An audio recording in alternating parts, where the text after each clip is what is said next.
Zurück in Montreal mit einem Blick.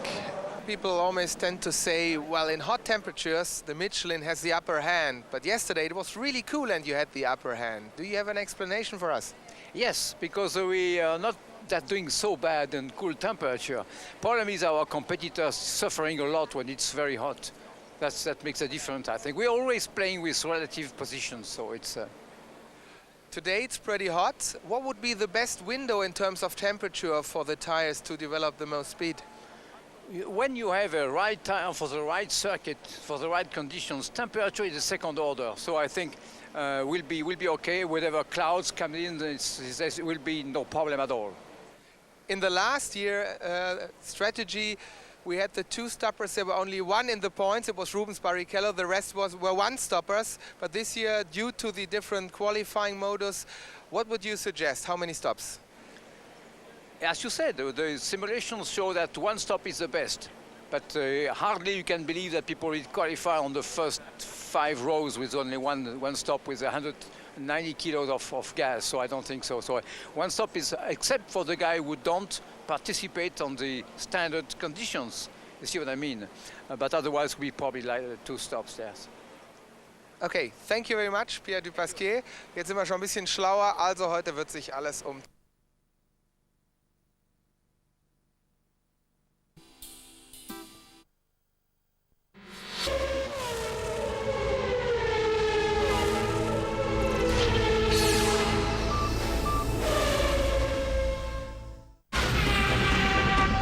Formula One on ITV, sponsored by Toyota.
Hello there, good afternoon. Here's the story so far. Torrential rain for qualifying. Result, domination for the cars on Bridgestone tyres, including the Ferraris. Yesterday, dry track, total reversal. 7 Michelin runners in the top 10. Absolutely delighted to have Alan McNish alongside Tony Jardine. So, Alan, who's got the advantage this afternoon? Well, at the moment we don't know because the clouds are rolling in. The circuit is dry. However, saying that if there is a drop of rain, then it does switch completely to the opposition that run the Bridgestone tyres.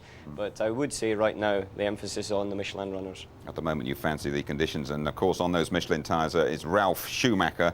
Won here a couple of years ago and determined really to continue that real swell behind the Williams team at the moment. Yeah, he's saying it's his turn. He's going to win here in Canada.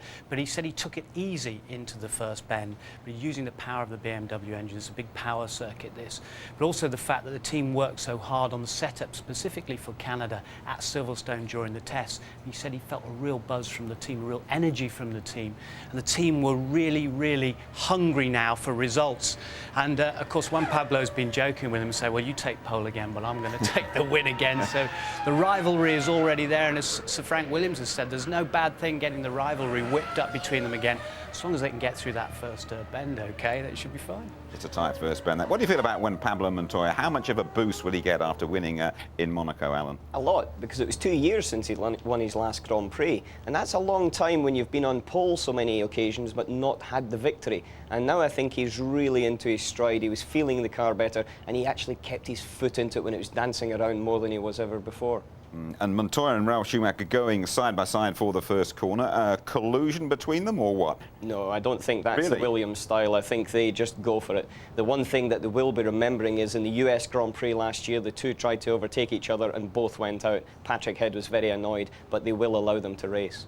Okay, but Montoya really, having done so well in Monte Carlo, he was a relieved man. He was so enthusiastic about things, and he's got the taste for victory now. No, he certainly has. And also the Williams team has more of a taste, as we said before.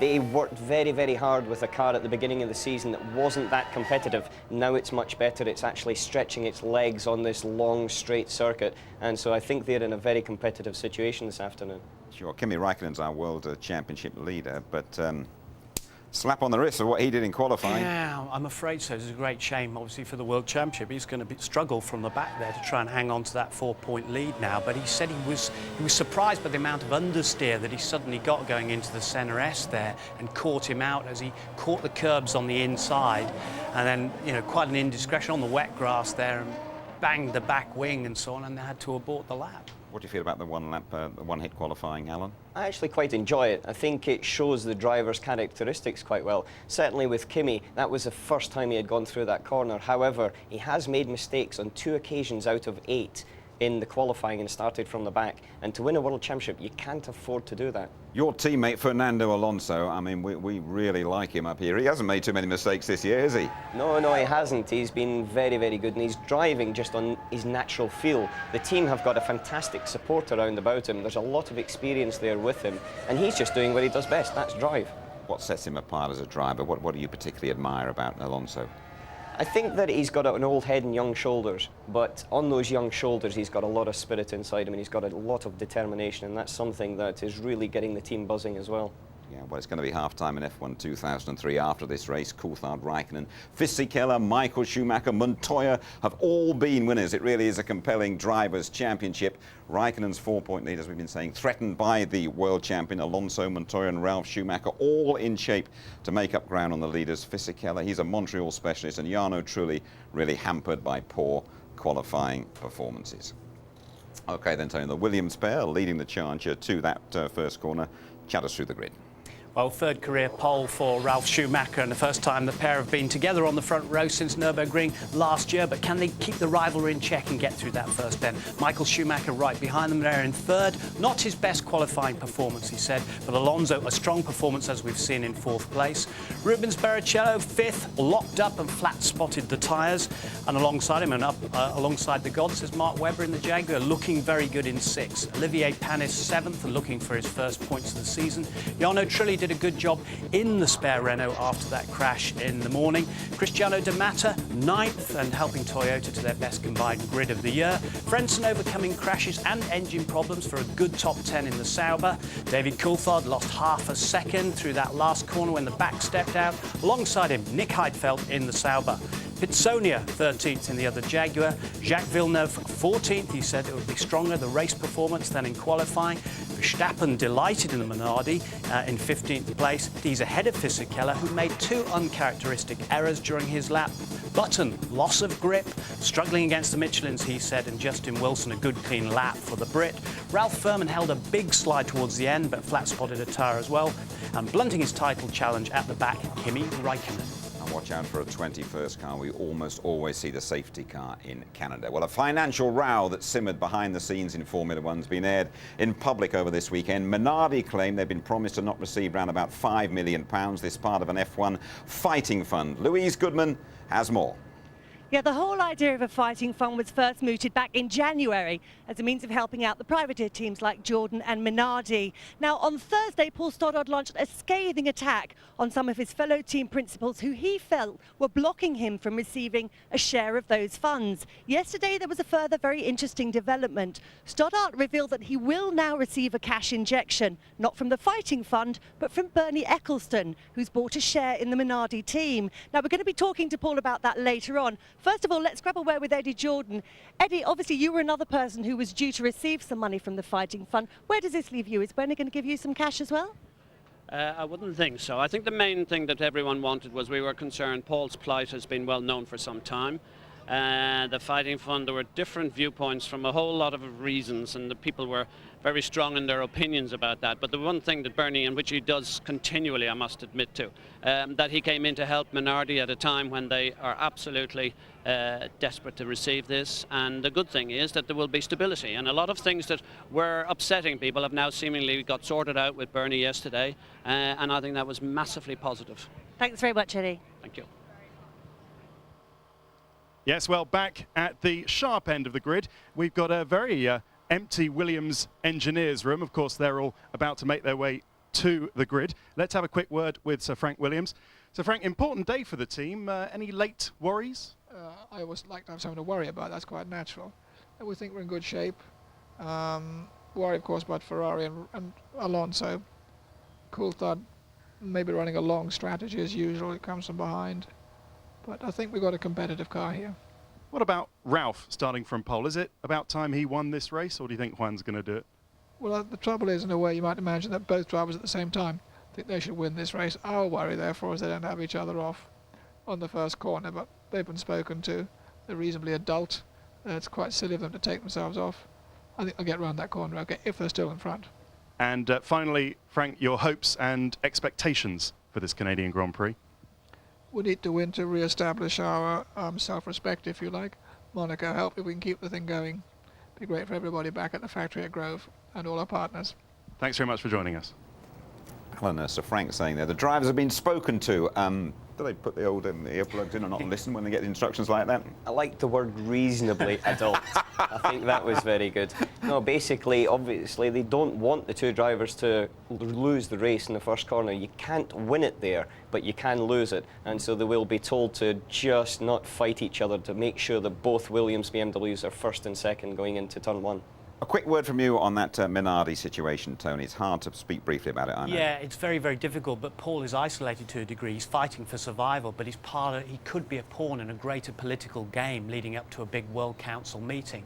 And what I fear is the fact that Bernie, having invested seemingly into Minardi, Paul could be moved on at the end of the season and lose his grip on the team. But he says, if that's a sacrifice I have to make in order for the team to survive, I'll do it. OK, we will be talking at Paul Stoddart Live in a few minutes' time, but now let's take you around the 2.5-mile circuit. It really is a car breaker, this one.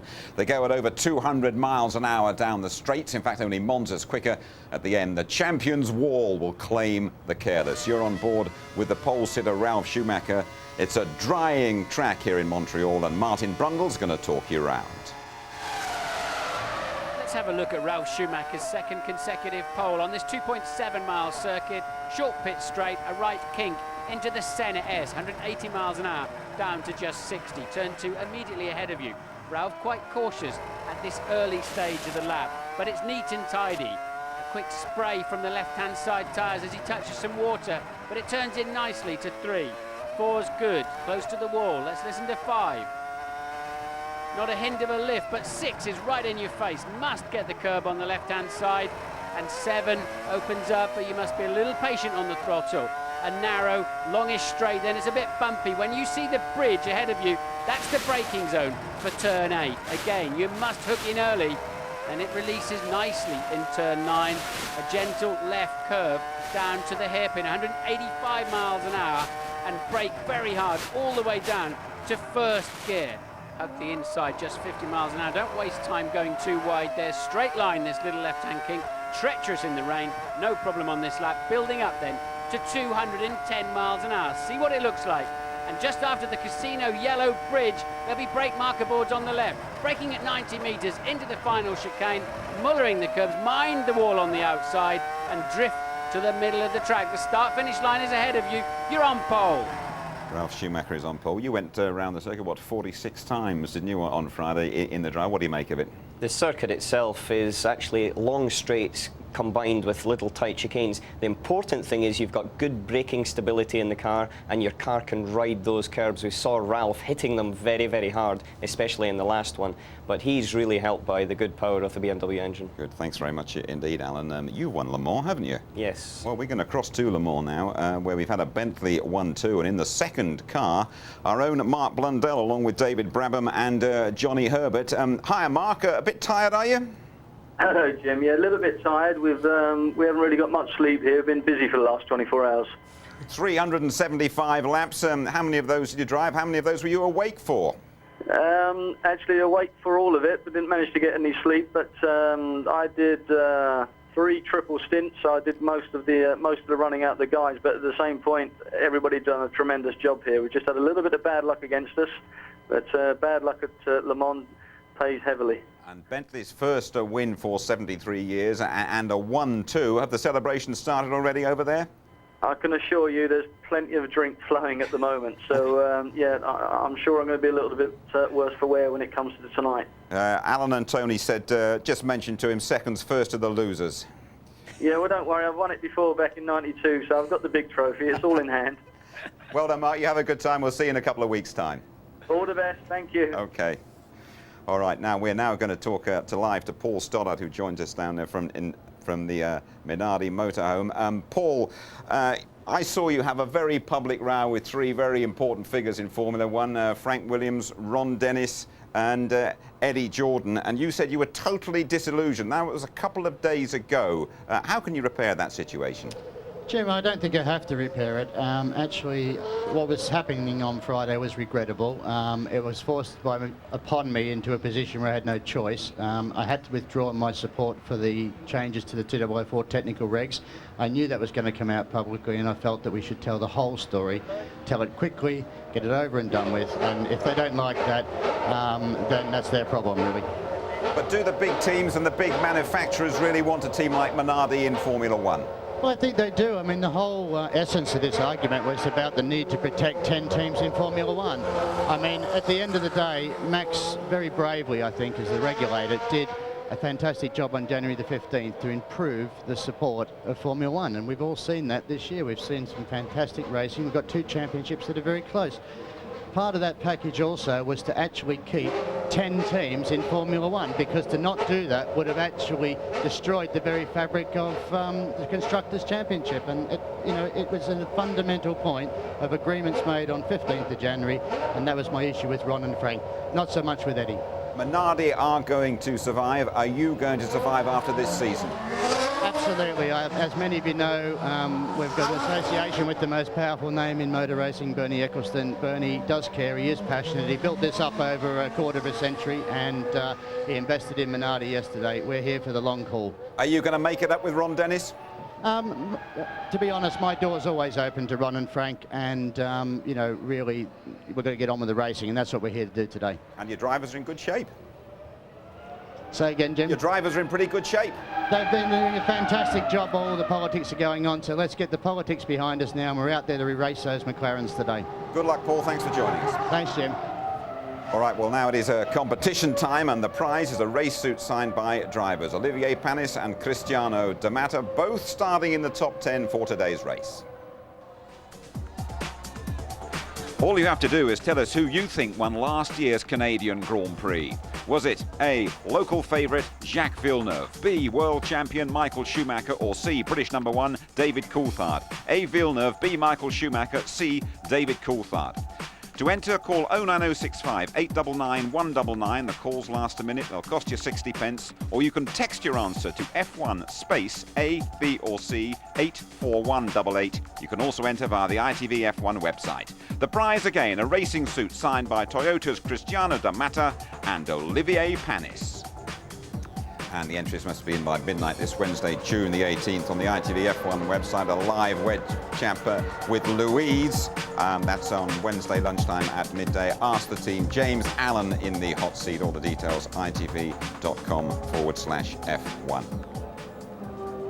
OK, you might be hearing one or two cars. Just under half an hour to go to the start of the Canadian Grand Prix. That is just final warm-up taking place behind us, and delighted the conditions are really good for today's race. Well, covering the Formula One season involves flying, we reckon, over 70,000 miles a year. That's not enough for our Martin Brundle. En route to Canada, he dropped off at an airbase near Washington for a high-speed experience of aerial acrobatics. There are nearly 400,000 active service personnel in the US Navy, but today there's 2 more. I'm joining Jordan's Ralph Furman for a chance-of-a-lifetime ride in 2 F-18 Hornets.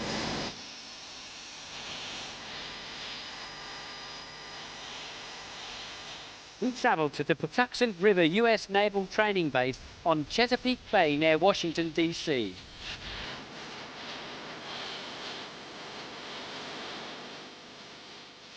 Normally, up to 24 of these £35 million F-18s will be based on an aircraft carrier.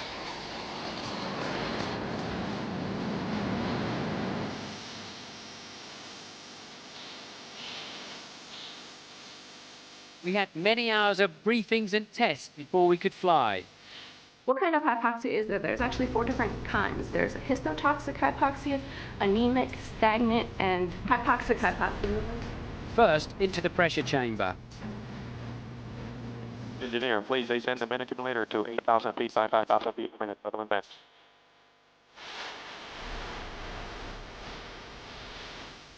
Next, understanding the ejector seat system. Eject. Followed by basic parachute training. Finally, into the swimming pool, fully kitted out in 25 kilograms of equipment, including life jacket, G-suit, helmet and boots, for a number of very demanding tests.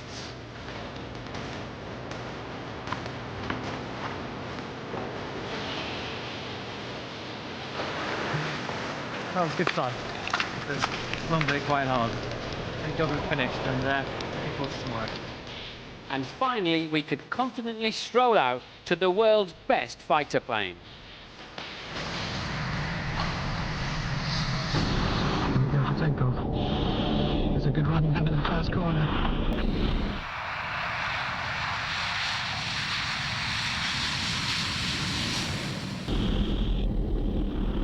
And we're off the deck. 12 to feet away. Way closer than I expected. Could reach out and touch him. It's like the first corner in Monaco. We're going to be separate for a little bit, working, and then we'll rejoin here to the south. Okay, whenever you're ready, I'll pass you the controls. I have control. Full stick left or right? Yep, or if you want to go partial on the stick, that's fine. However much roll you want. I'm cameraman, soundman, and pilot right now, so I'll give it a go. Okay. Oh yeah, like that. Okay, we'll have to stop that. Yep, because we're limited to how many times we can do that. No big deal. Okay. How many times can you normally do it? You can only do it once, technically. All right. But that's okay. fine. Broken the rules already. Martin, can you hear us? I can hear you, Ralph. Speak away. What do you think so far? It's a pretty amazing experience. Yeah, it's just effortlessly fast. The big turns are great. Like, grab your legs a bit with the G-suit, but I've got to say, it's just everything I expected so far. Yeah, it's an amazing experience apart from driving the Formula One car for the first time. Okay, go break it. We'll break 4 seconds after. Now we're going into a bit of combat. We're going to go. Ralph's going underneath us. Okay, good. In a negative G over the top. Now we're pulling big G in the G slate. It's grabbing my legs. Need a brothers now. We're going up. He's gone underneath us. Okay, now we got him in our sights. Well, I reckon we could have got rid of one of the Jordan drivers there without too much difficulty. So we're going to try a 7+ G. I mean, we pulled 4 in a Formula One car, but that is lateral G. When you're moving side to side, you don't get that. This plane will fly in balance. It's not going to give you lateral, but it's going to give you massive imbalanced G, where all the blood wants to rush down to your feet. So the suit on my legs is squeezing the blood back up. Okay, here we go, ready? Here we go. 500 knots. There's 3, 4. Count up to 5 carefully. Okay, good. Hold down. 5. There's 6.5 over. 7.2. That hurts your back. That hurts everything. And the 7.2s for you. 7.2 G, and you have to go. You have to push into your diaphragm, and you go like this, trying to just trying to support your body. And it started to push on my spine as my back was being forced, my backside being forced into the seat. That was, I'm pleased I did that, but I wouldn't want to do that every day. Pax River Naval Base. Beautiful sight at the end of a magnificent flight. Our Top Gun Martin's come down to earth, straightened himself out as well. Next, both feet firmly on the ground for his grid walk.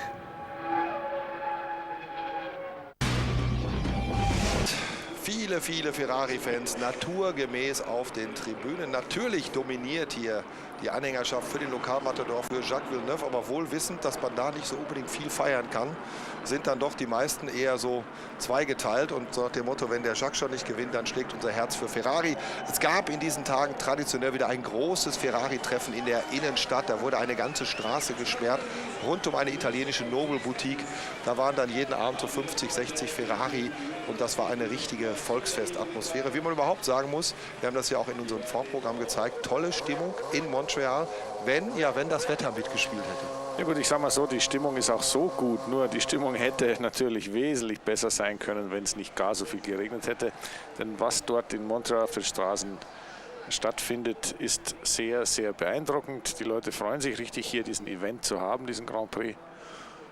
Na gut, und jetzt ist es ja sonnig. Ozzy Osbourne von hinten und jetzt von Namen hätten wir ihn ganz bestimmt erkannt. Ach, der ist das. Ich bin immer wieder erstaunt, wie tapfer Leute sind, die da ganz nah rangehen. Macht einen etwas anderen Eindruck, wenn man ihn dann mal live sieht. Es ist so richtig den Eindruck des durchtrainierten Vollblutsportlers macht er nicht. Aber er wird ja hier auch noch angefeuert von den Zuschauern, also wohlfühlen tut er sich sicher. So, da haben wir jetzt noch mal das, was wir vorhin angesprochen haben, den Ausgang der Boxengasse und den Teil der ersten Kurve, sind aber jetzt dann wieder bei Bildern aus dem Grid bei Flavio Briatore. Startplätze 4 und 8 und in der Presseerklärung von Renault wurde noch mal ausdrücklich darauf hingewiesen, wie glücklich man ist mit dem Heathrow-Abkommen. Das soll wohl heißen, man ist sehr froh darüber, dass nicht alles abgeschlossen ist. Aber jetzt können wir Alonso unten hören. Also Kai. Fernando, I talked recently to Michael and he said, well, Renault, they have the best launching system, so will you be the one in the first corner maybe? I don't know, we will try, but maybe not the first one, but I'm sure that I can have the chance to overtake some cars, but then the first corner is always difficult, so the race is very long, so we need to take very, very careful. Regarding the temperature today over the race distance, what do you expect from your tires? We don't know because we didn't run much in dry conditions, but should be okay. Maybe the Michelin tire is an advantage for this race, and the temperature seems okay. Thank you very much. Good luck. Turning to the track for the Canadian Grand Prix after that horrible crash in Monaco. Here he is with Lou. Jensen, nice to have you back on the grid after that horrible accident in Monaco. Now, I know you've had some twinges in your back during the weekend. How are you today? You fighting fit? Yeah, I'm fine actually. Yeah, we've done quite a lot of work over the weekend on my back, and it's fine. Yeah, we'll see in the race, but yeah, it feels fine. It's only a muscle spasm anyway. You're going to have a bit of a tough race today, though, aren't you? Particularly from way back here, 17th on the grid. Thank you. Thank you. Thank you for pointing that out. Yeah, it'll be pretty interesting. But you know, here at the first corner, there's normally so much going on. I'm looking forward to it, really am, and I think we've got a good chance here, even though we're so far back. I think our qualifying, you know, wasn't great, but you know, I think our fuel load is quite good for today. So I'm pretty happy, and I think we're going to be able to overtake, which will be good. This is a pretty tough race, not just on the drives, on the cars as well. Have you got any worries on that score? It's very tough on the engine and also on the brakes, but no, it should be fine. You know, it's very difficult to say with the brakes because we haven't done any laps yet. You know, the only laps I did was in warm-up yesterday and also in qualifying. But yeah, I think it'll be okay. You know, we've got a pretty good. I've got a pretty good engineer, so I'm sure everything will be sorted out. Have fun out there. Thank you. Well, Mark, how's the car looking on your way to the grid? Well, it was amazing because the Williams are saving lots and lots of fuel. I was trying to conserve as much as possible, but couldn't go a great deal slower. So what, they were in like 5th gear, 6th gear, just trundling around? They were in 2nd. They were just cruising, so it's a fine line. Obviously, we want to feel the brakes and everything's working okay. Also, Cosworth need to see some full throttle time to make sure that all the calibrations of the engines are fine. So, yeah, apart from that, just saving fuel and getting around and pulling up on the grid. So what does that say to you, that they need to extend that first stint as long as possible? Well, yeah, they're trying to go as long as possible. Everyone wants to say, you know, it's not a race to how to get to the grid, so it's free fuel if you can save it. Thanks very much. Have a good race. Mark Webber starting 6th at the Canadian Grand Prix. Rubens Barrichello starting 5th. Both Toyotas starting in the top 10. Let's go down to our high flyer on the grid, to Martin. Thank you, Jim. Hello, everybody. Welcome to the grid. A lot of interesting things happening here at the moment. There's a bit of a scrum going on because Ozzy Osbourne has turned up. First time, certainly, I've seen him in Formula 1 being interviewed at the moment by German television. We'll try and jump in there in a moment. But a lot of amazing, a lot of interesting things happen too on the racetrack. You'll be very pleased to hear. Why is that? There's a big tailwind now down the back straight. We saw them doing 210 miles an hour yesterday. They're not allowed to change their gear ratios anymore now. Cars have been in parc fermé until the green flag lap, and we could see cars on the rev limiter at the end of the straight. A big change in the conditions then since qualifying itself, and the track is very, very green.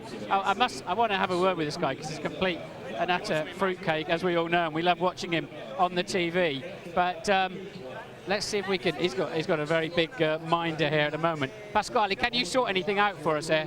We've got 6 or 7 million people trying to listen to what Ozzy's got to say. Ozzy, British TV, good to see you. Good to see you here. Sharon had some good news this week, I hear. Yeah, I'm currently writing a musical about the life and times of Rasputin, the Mad Monk, and we just got they're allowing it to go on Broadway. All right, I'll try and think of a question for that answer. Did you bring the dogs with you? No, they're all at home shitting.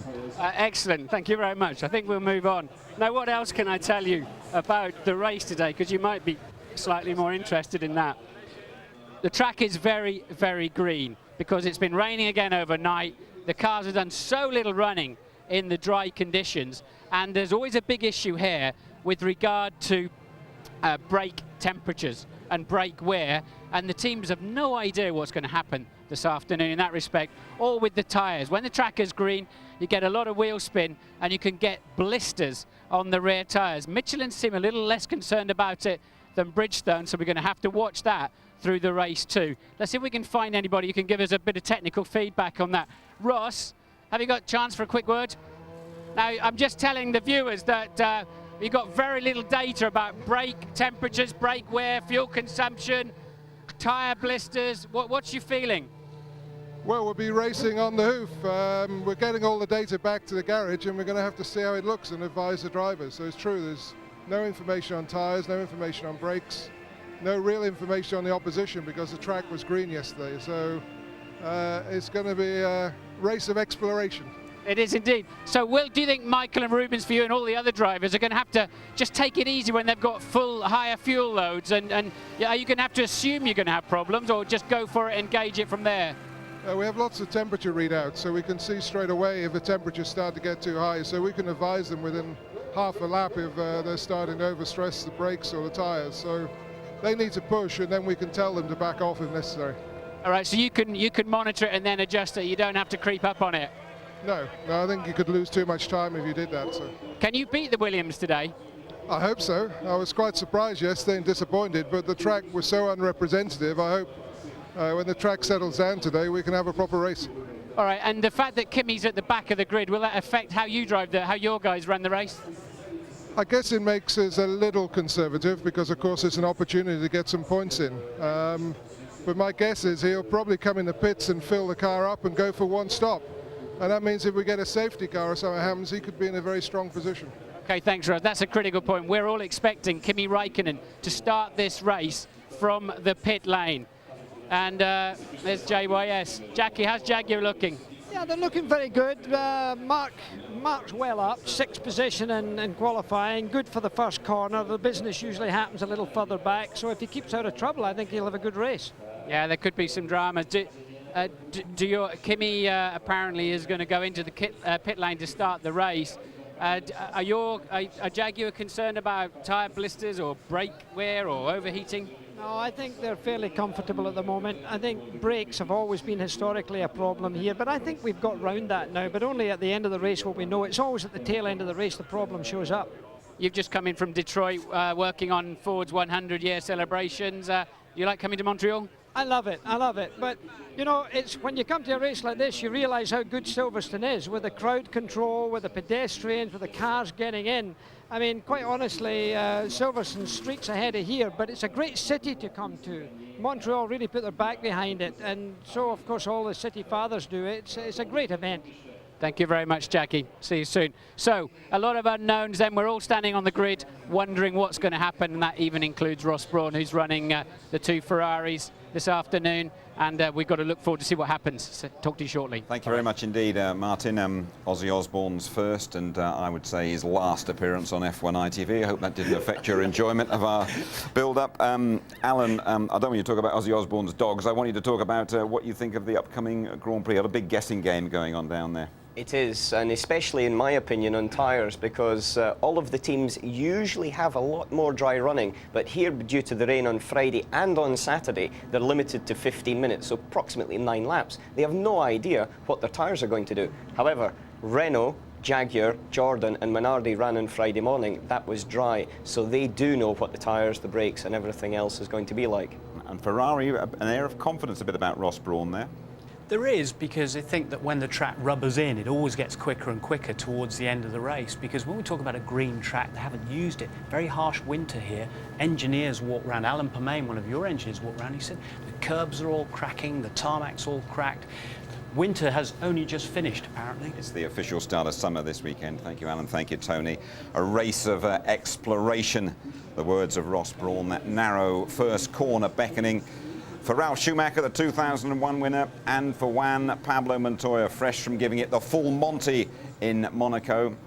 Alonso, Alan's teammate, poised in the fast-starting Renault. Michael Schumacher, remember, he could go top of the Drivers' Championship for the first time in F1 2003. An absolutely beautiful day as well. Big hitters like Raikkonen, Button, hometown boy Villeneuve and Coulthard all having to come from behind.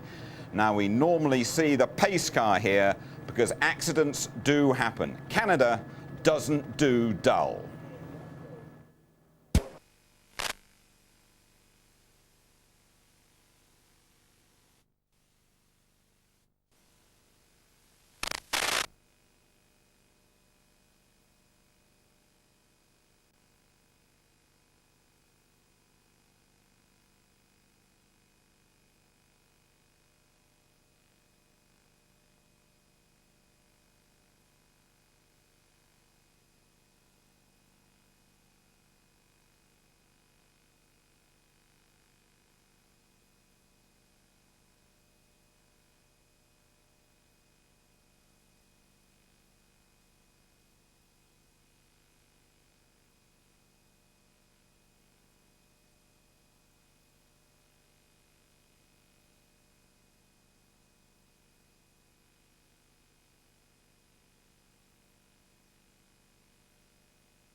Ja, Kerstin? Ja. Ja. Genau.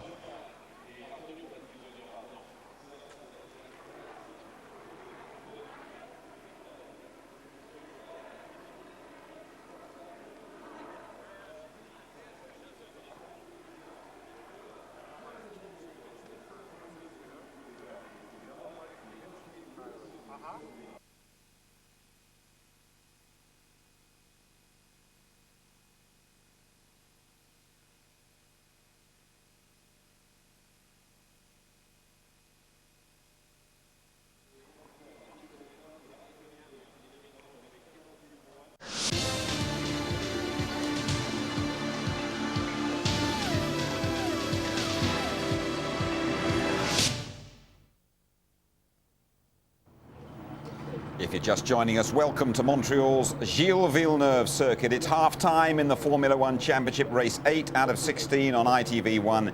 It is the country's top sporting event, the Canadian Grand Prix. Let's join Martin Brundle and James Allen. Thank you, Jim. Hi, everybody. Well, we're celebrating Father's Day today, appropriately on the 25th anniversary of the victory here of Jacques Villeneuve's father, Gilles. The first race on this Ile de Notre Dame circuit back in 1978 that was subsequently named after Gilles Villeneuve. No doubt, though, today, who needs the race win the most? This guy, Ralf Schumacher. Hasn't won for 22 Grand Prix now. You're going back to Malaysia 2002. However, he has been on pole for the last 2 races, Monaco and here. He's yet to hit the podium so far this season. I spoke to him last night. How hungry are you to win this race? I said, and he seemed to me to have a very, very strong desire to do it, particularly having seen his teammate Montoya win in Monaco 2 weeks ago when Ralf himself was on the pole position. He missed out. He wants the win. Montoya himself, he's got a taste for it now. That Monaco victory has helped to push him towards the championship fight. He's not yet in it, though. Currently 23 points behind top of the table, Kimi Räikkönen. A win today, especially with Räikkönen starting from the back of the grid after a very poor qualifying yesterday. A win today for Montoya would push him towards the championship fight. And what about Michael Schumacher? Well, he thought this was going to be his weekend on Friday and Saturday morning when it was raining here very heavily in Montreal. The Bridgestone tyres had an advantage of at least 2 seconds a lap over the Michelins. He thought the weekend was wide open for him, but then he got a nasty surprise yesterday in qualifying.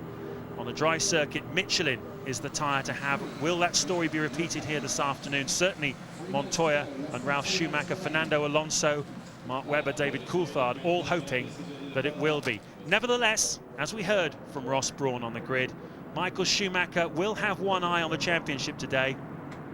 Starting third, knowing that Kimi Räikkönen has it all to do from the back of the grid, he'll be thinking about leaving Montreal this afternoon on top of the championship, amazingly, for the first time this season. And what a difference a year makes, Martin. Go back to last year. Michael was 33 points clear in the championship. He won here last year, 43 points clear when he went away. And it was all signed, sealed and delivered for him. 12 months on, he's really, really up against it, largely because of this tyre war situation. Yes, I mean, it's great. The championship's absolutely wide open. And Räikkönen had 4 points at this time last year, and he's now got 48 points. So such a big turnaround is the reason why Michael is a bit behind. Still second in the championship, of course. Quite well clear of Alonso, Barrichello, Coulthard, Ralf Schumacher and Montoya, who are really squabbling around their very similar points. So Räikkönen will start from the pit lane. Michael has got to keep an eye on that, as you say. If Ralf Schumacher wants to win this race, he's got to deliver every lap all afternoon. So often with Ralf, we've seen him sprint off, drive well, and then kind of make a couple of scruffy errors, drop off the pace a little bit and lose the race. And Montoya will be trying to keep him honest. Montoya made me smile in the press conference after qualifying. The old psychological battle. He said, yeah, no problem. I told Ralf, he can do the poles, I'll do the race wins. And that is very much his mindset here. Well, there are no rules in the Williams team, as we've established many times over the years. Ralf Schumacher and Juan Montoya are racing here today. No team orders into turn one. Both of them were saying yesterday afternoon, we're both smart enough, not stupid enough to take each other off.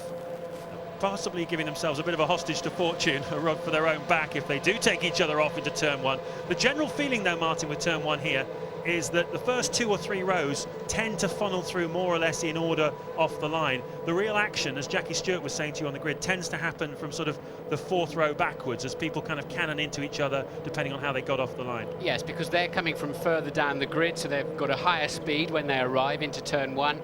They're unsighted, and the pack tends to back up always a little bit faster than you expected, even though you allow for that as you head down there. And of course, it's quite a right turn heading into that first corner. So if you're on the outside, on the left-hand side of the track, although it's a left-hander, initially you are fully unsighted into that corner, and that's why we've seen so many incidents here. But now they've got half an acre of tarmac on the outside of the turn, where it used to be a gravel trap, a barrier, and the biggest tree I've never wanted to run into parked there. It's just an open space where at least they can escape to. Off we go then on the formation lap. 2 Toyotas you saw there flashing through the screen, both in the top 10. Their best qualifying performance of the season. The 2 McLarens struggling a little bit. David Coulthard 11th. Raikkonen starting from the pit lane, as we said, their worst qualifying performance as a team of the season. I tell you what will be interesting, depending on just how well he gets away, how early they release him. I'm assuming they release Raikkonen the moment that the pack, the last car, crosses the line, and that depends how they get away. But it's a straight run down the pit lane exit, and you feed into turn 2, not into turn 1. So actually Raikkonen could be right in the hunt, right with them. Just depends on how quickly they release him out of the lane. Be interesting to see. Well, I'm sure that's something Ron Dennis and his crew will be discussing with the race director, precisely what moment, because it could affect his race enormously, how quickly he can get onto the tail. We'll keep an eye on him, let you know where he is at the end of the first lap, particularly where he is in terms of time difference to the leaders. So just making our way around this beautiful circuit, set on an island. It's a park for most of the year. They use it for this race and also for one of the Champ Car races later in the year. Other than that, it's a place people come to walk their dogs, possibly sail their model boats in the lake here, surrounded by the St. Lawrence Seaway, about 4 or 5 miles from downtown Montreal, which certainly is right up there with Melbourne and Budapest amongst all the drivers and people in Formula One as the favourite venue for the Grand Prix. It really is a lively old town. There's Kimi Raikkonen then. He will be, you can see the refueler there is ready. Once the cars go, he's able to fuel that thing up and go all the way probably to about lap 45 to 50 of this Grand Prix, which is more fuel than anybody obviously who was qualifying yesterday they would have wanted to carry, because the weight penalty you carry with so much fuel, it gives away a lot of time to other people. So it's always a balancing act. How much fuel can I carry without giving away grid slots? Yes, and of course he's at the back of the grid anyway, but what's interesting is they've not refueled it yet. I was forgetting that. Of course, we always assumed as soon as this green flag lap started, they can make any changes they want. They're out of park firmly, they can refuel it. But remember, the Jaguar of Weber in Austria, there was an aborted start, and it was deemed that therefore the race had not started. So the work they'd done in the pit lane was against the regulation. So you've got a second guess if it's a real start or not. A really grey area, I have to say. Well, he could have refueled it, but then if there was a restart, his car would be ineligible. That's the thing, that McLaren are not taking any gambles here. They're going to wait until the race has actually started, and then this car, whatever happens, is in the race. That's incontrovertible. Well, we've had 6 safety cars in the last 7 years here in Montreal. It's an eventful Grand Prix always, even in a dull Grand Prix season. And a safety car today would be manna from heaven, certainly for all the guys carrying fuel. That includes this man, Jacques Villeneuve. David Coulthard's heavy, we believe. Pitsonia is heavy, and Raikkonen certainly will be heavy as well. And Ralph Furman has pitted, so the 2 back row sitters then are going to start from the pit lane. We think they just want to change the tyres on that, but again, they can't work on it. And they're just getting themselves ready. They're not actually doing anything on the car. They're just, in fact, the wheels are off. So they've decided to take the wheels off. They're not going to put them on until the race has started for real. Okay, let's concentrate on the start now, because this is crucial into turn 1. 5 lights on, they're off now. They go away so slowly, but they're launching themselves towards the first corner. Watch Michael Schumacher attacking Montoya. Will he break deep? No, he doesn't. That was pretty clever by Montoya. He went round the outside of Michael Schumacher, didn't give any challenge whatsoever to his teammate Ralf Schumacher, who leads this Grand Prix. Alonso has got a good start. He's maintained position. And look at Webber attacking the Ferrari of Rubens Barrichello. But as they go through the S's and down towards the back chicane, at the front at least, it's the same order as they left the grid. Yes, they were 3 or 4 wide there in turn 1, but I don't think anybody tripped over another car. So once again, exemplary driving from the 18 drivers that took the first corner together, and Raikkonen and Furman with no sight of them yet as to where they actually are at this time. Looks like De Matter is attacking. He's made up some ground at the start. Ralf Schumacher leads. Montoya's second. Michael Schumacher's third. Alonso fourth. Rubens Barrichello is in 5th place. Then Mark Webber's 6th, Panis 7th for Toyota, 8th for Toyota De Matter, 9th is Trulli, 10th David Coulthard making a place up from the grid. A Jaguar touched there, he tried to go up the inside, there was a Renault and I think it was Coulthard were getting together. Pitzonia tried to take advantage of that on the inside of the hairpin and tagged his nose, and off comes the front wing. He ran into the back of the Renault, I think Coulthard was on the outside of them. So at the end of lap 1 then, Ralf Schumacher goes into turn 1 the fastest. They've got side-by-side battle going down the straight between Trulli and De Matter. The Toyotas are certainly running quite light on fuel. That's the paddock gossip. They're probably going to be coming in around about lap 20, if not before. We're expecting Alonso probably around that sort of time, maybe slightly later. Ferraris, expect them in around lap 27 to 30, and the Williams is somewhere in between the Renaults and the Ferraris. And where is Kimi Raikkonen? He is up into 18th place. He's 13.5 seconds behind race leader Ralf Schumacher at the end of lap 1. Yes, so Raikkonen 18th, Furman 19th. Pitzonia has pitted for a new front, and Rubens Barrichello has also lost his front wing. Clearly he's tagged that on somebody. That'll slow him down heavily. He will pit at the end of the lap. It'll cost about 12 seconds to change that, plus the time it takes to negotiate the pit lane. Not really any point in blocking another driver at this stage. Well, I was going to say, where do you stand on that? Because clearly Webber's going to get him. He's not going to be able to... he's just holding him up, isn't he? Yeah, it's... Anyway, I mean, he may say, well, look, if I save 2 or 3 seconds, maybe I will be in racing with this guy later on, so I'll take those 2 seconds now. So Barrichello has to... Montoya! Montoya's had an incident. Sorry to interrupt you, Martin, but you can see that Montoya has lost about 5 places. He slipped down behind the Jaguar of Mark Webber. He's slotted in just in front of Panis, so one presumes he's had some sort of incident through the final chicane, possibly a spin, as Barrichello pits. All happening then in the early stages of this Grand Prix as they're just touching. I did see Barrichello and Alonso very close company heading into the start of the second lap, so maybe they touched down into turn 1.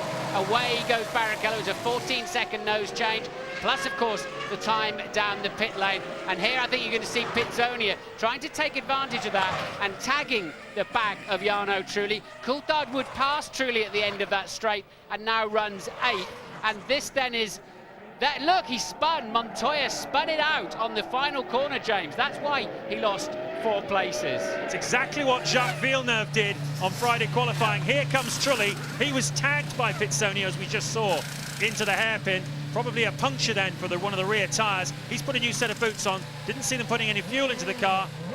And Trulli going out. Well, surely they fueled it while he was in. We were just looking at the front of the car, and we're hearing they did fuel the car. So he goes a lap down then, because the leader's just gone past, and there you see the pit lane turning in and joining at turn 2, and he yields then to second place man Michael Schumacher. So Schumacher R first, Schumacher M second, Alonso third, Webber fourth, Montoya maintaining 5th, Panis, De Matter, Coulthard, Villeneuve, Frentzen is 10th. Yeah, Montoya's going to be kicking himself for that spin, because it's not only dropped him down to 5th place, he's got a lot of work to do now behind Alonso and Webber, but it's also given Michael Schumacher there in the Ferrari exactly what he needed. He can just stare at the back of his brother's car, almost certain that he's got more fuel in his Ferrari than the Williams has got in front of him, possibly by as much as 4 or 5, 6 laps. Who knows? We'll find out shortly. And the pendulum swinging a little bit towards Michael Schumacher. He's the fastest man on the racetrack at the moment, and 1.8 seconds behind his brother Ralf. Raikkonen is up to 16th, just behind Jenson Button. He hasn't actually passed a car, it has to be said, Kimi Raikkonen. They've all pitted for noses, a punctured tyre or fell off the road or whatever. All 20 cars running at this time, and Ralf Schumacher leads. And Justin Wilson, as ever, a great start, and he's in P11. That's astonishing. Justin Wilson qualified down in 18th place. Teammate Verstappen was 15th, and Verstappen is 13th now. Wilson up to 11th. So Minardi, having had a very torrid weekend off the track, challenging the other team owners to come up with some money to try and keep them in business. Well, on track, they're having a wonderful time today. Here's Montoya, though, attacking Mark Webber, taking up back 4th place from the Jaguar driver. That's a replay. Yes, we didn't see the pass itself, but where we have it, is that Alonso, isn't it? I think that's Alonso slowing. Well, Trulli rejoined with the other gang, didn't he? That's probably Alonso just gone through the frame. No, it's Trulli you can see coasting. Yeah. He rejoined from the pit lane around where Michael Schumacher was on the racetrack, so yeah, that makes sense. So obviously a lot of incidents already. We're only 5 laps into this Grand Prix. Pitsonia, Trulli, Barrichello have all had incidents. Furman and Raikkonen have started from the pit lane, and currently Raikkonen 22.9 seconds behind the race leader. He's stuck behind Jenson Button. He can't get past him. Down into the 1:16s then is Michael Schumacher. The lead was 1.4 seconds. Last time they crossed this start-finish line, they're approaching now. Over he goes for a 17.3 for Ralph and a 17.0 for Michael. 1.2 then the lead now. He's easily pulling him in. And there really is the great unknown this afternoon in terms of how your tyres and brakes going to cope with this, because they've virtually no data from dry running whatsoever. No, the only people who've done any serious dry running are the 4 teams that take part in Friday morning testing as Trulli coasts around to try and get back to the pits. That's Renault, Jaguar, Jordan and Minardi. They got 2 hours of dry running on Friday morning. But apart from that, it started to rain shortly afterwards, and it really didn't let up until after pre-practice on Saturday. So really just the single lap qualifying and a brief warm-up yesterday. The only information that Ferrari, McLaren, Williams and the rest have on how their brakes will work today, how their tyres will grain, blister and generally wear over the course of the 3 stints that we're likely to see this afternoon. A 2-stop race in prospect, we think, for a few of the cars. Some of them might try and stretch it to a 1-stopper. And, well, Martin, cast your mind back 2 years. The battle between Ralf Schumacher and his brother Michael here decided in Ralph's favour on that occasion, winning here for Williams 2001 after a really close battle just like this. They were really nose to tail throughout the Grand Prix. What will happen this afternoon, I wonder? Michael Schumacher was so close to that wall that he's hit before. Really just shows you how hard he's pushing to put his younger brother under pressure. The gap down to 0.9 of a second now, and they're 7 seconds clear of Alonso, Montoya and co, and Trulli then has managed to creep back into the pits. Raikkonen at the moment is in 16th place, and he is losing 3 seconds a lap at the moment to the lead as he's got to get past the Button-Fisichella battle in front of him as Trulli's in the pits. Let's hear from Ted. I think it's a gear selection problem for Jarno Trulli. Executive Director of Engineering Pat Simmons looking over the front suspension, looking very carefully at the front right wheel hub. No, I think he's saying there's something wrong with it. No, now he's saying put the tyre back on. Maybe that's okay. They were standing by with a spare steering wheel, but that looks to be in place. Now they've still got a problem on that left front. And the replay you're watching, as Ted's talking, I think, is from where he lost the carcass of the tyre early on, and that will be very hot. Good job he's got some gloves on, because a punctured tyre gets supremely hot, and that's why why the tread ends up falling away from the bead like that. But I think that was the earlier incident for Trulli. Wouldn't surprise me if he doesn't have a drivetrain problem. He took quite a punch in the rear wheel in the hairpin. Well, not only that, but having lost the main carcass of the tyre out on the back of the lap, he had at least 1.5 miles to go to get back to the pits, and I can't imagine the car really enjoyed doing that journey without most of its right rear tyre. No, as long as the carcass stays in a circle, it doesn't flail and break away the bodywork and the rear wing. But this then is the gap. Less than a second now, and in fact a little over half second by the looks of that one. And they're just way faster than anybody else, except for Montoya, who's 4th and recovering. Just give you an idea then of the relative pace. At the front, the 2 Schumacher brothers lapping in the low 1:17 range. Alonso, he's in the mid 1:18 range. Montoya is closing him down. He's just 0.4 of a second behind the Renault driver. He's lapping in the mid-17s. Webber, he can't keep the pace at the moment. He's in the 1:19s, as are Panis, Mata and Coulthard. and the rest more or less the same from there. This is on board, though, with world champion Michael Schumacher. And no, look at this. This guy's just having such bad reliability problems. Heinz-Harald Frentzen once again had an engine failure on Friday, and now look at him. I was looking at something else. Has he spun off, or did he have a mechanical failure or whatever? It looked like he binned it when I just caught a quick glance of it as I turned back to the screens. But Justin Wilson up to P10 now in the Ecclestone Minardi. Perhaps you'd like to explain that reference, the Ecclestone Minardi. Well, Paul said that, didn't he, on ITV? Didn't he say Bernie's helped him out or joined the team or something? And look, this is for third place. Alonso just ahead of Montoya. Montoya with a lot of straight line speed here. Talking of straight line speed, I've been looking on the computer, and Michael Schumacher must have dropped a little bit of wing off, because he is just about the fastest in all the speed traps. So if he does catch up with his brother, then he looks like he's got enough straight line speed to do something about it. This then is on board with Montoya into turn 5. You're looking at the back of Alonso, and nowhere to overtake really. If you get a good slingshot out of 7 down under the tunnel into the wide bridge, it's not really a tunnel, down into 8's a half a chance, but then the hairpin and the final corner are your best chances to get round somebody here. That is Villeneuve. He is P9, holding up Justin Wilson. Yeah, Villeneuve's done well. They've all done well, these guys. Villeneuve started 14th on the grid. He's now 9th. Wilson started 18th on the grid. He's now 10th, so they've really made up some ground, as has Heidfeld there as well in the mix.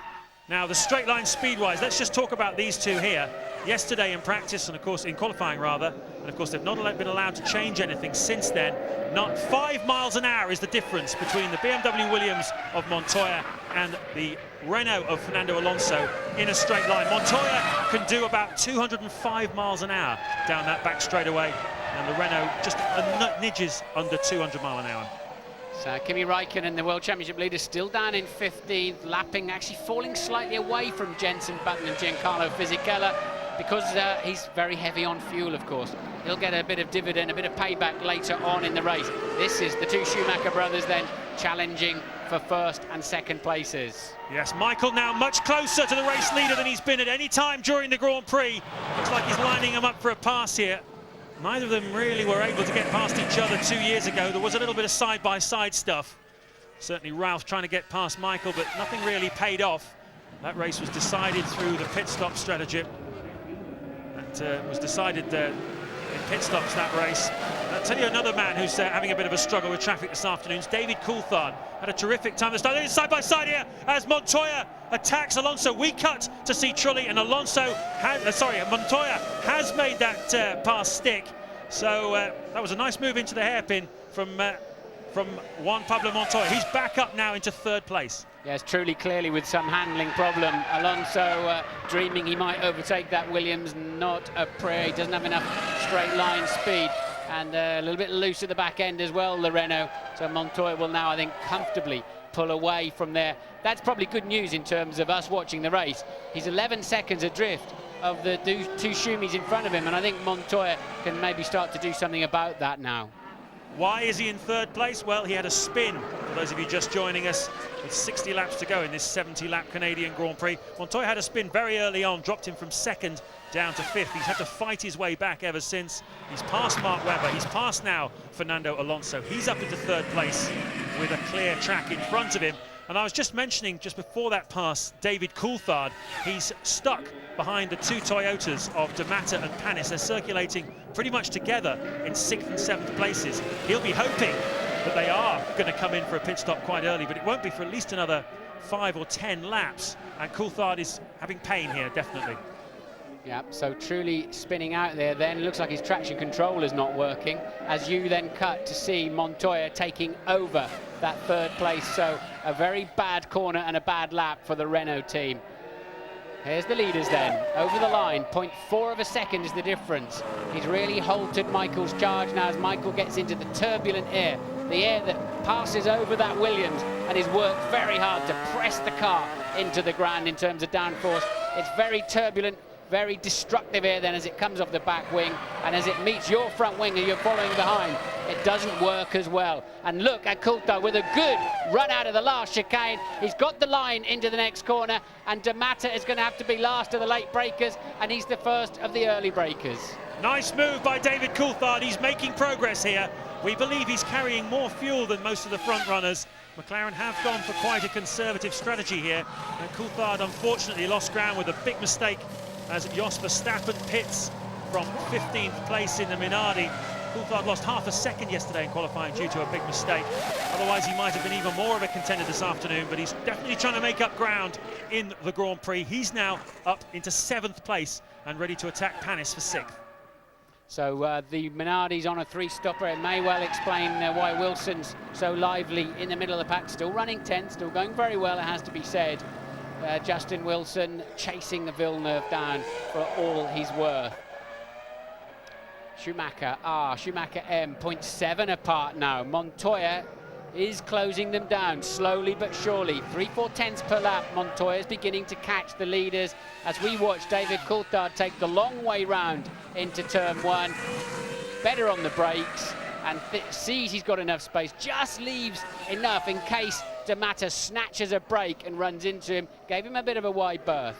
So on lap 13, Ralf Schumacher leading. You can see the margin for yourself over Michael Schumacher. Montoya 11 seconds behind. Alonso 4th, Webber 5th, 6th is Panis, and closing down on him is David Coulthard.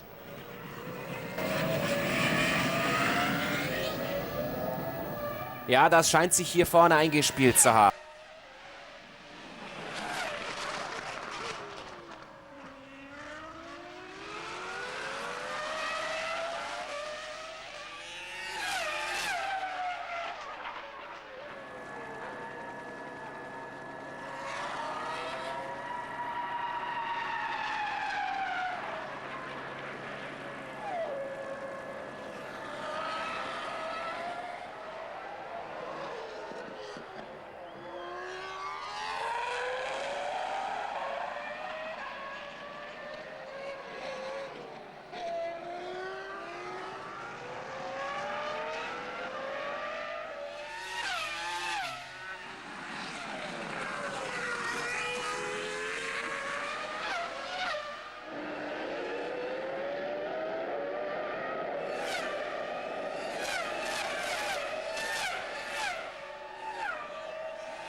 Rechts Luft verliert, dann könnte das zum Beispiel der Fall sein. Woher wusstest du, dass ich das sage?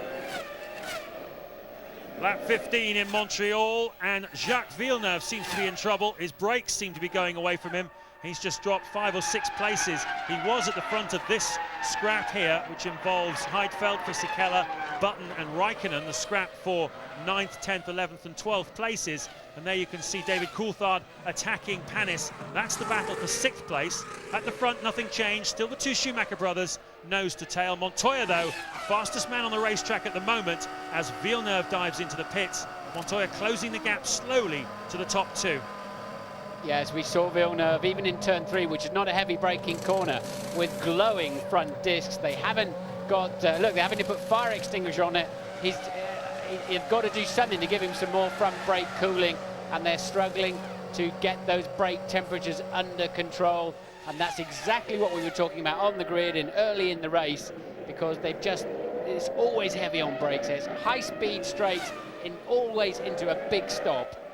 Yep, there are 2 points on this circuit. One of them is at the end of the long straight into the final chicane, where you hit 5 Gs momentarily on the braking. It really is enormous. You were up in that jet fighter pulling 7 Gs in a banked turn, which I'm sure must have had your stomach coming through to the back of your mouth. But 5 Gs on the braking is pretty hard work around here. This is the battle for the lead, though, going through some traffic. Minardi's in the mix there. Panis has pitted in the Toyota, so the Toyota short-fueled as well. There he is. He was running 5th. That releases Coulthard.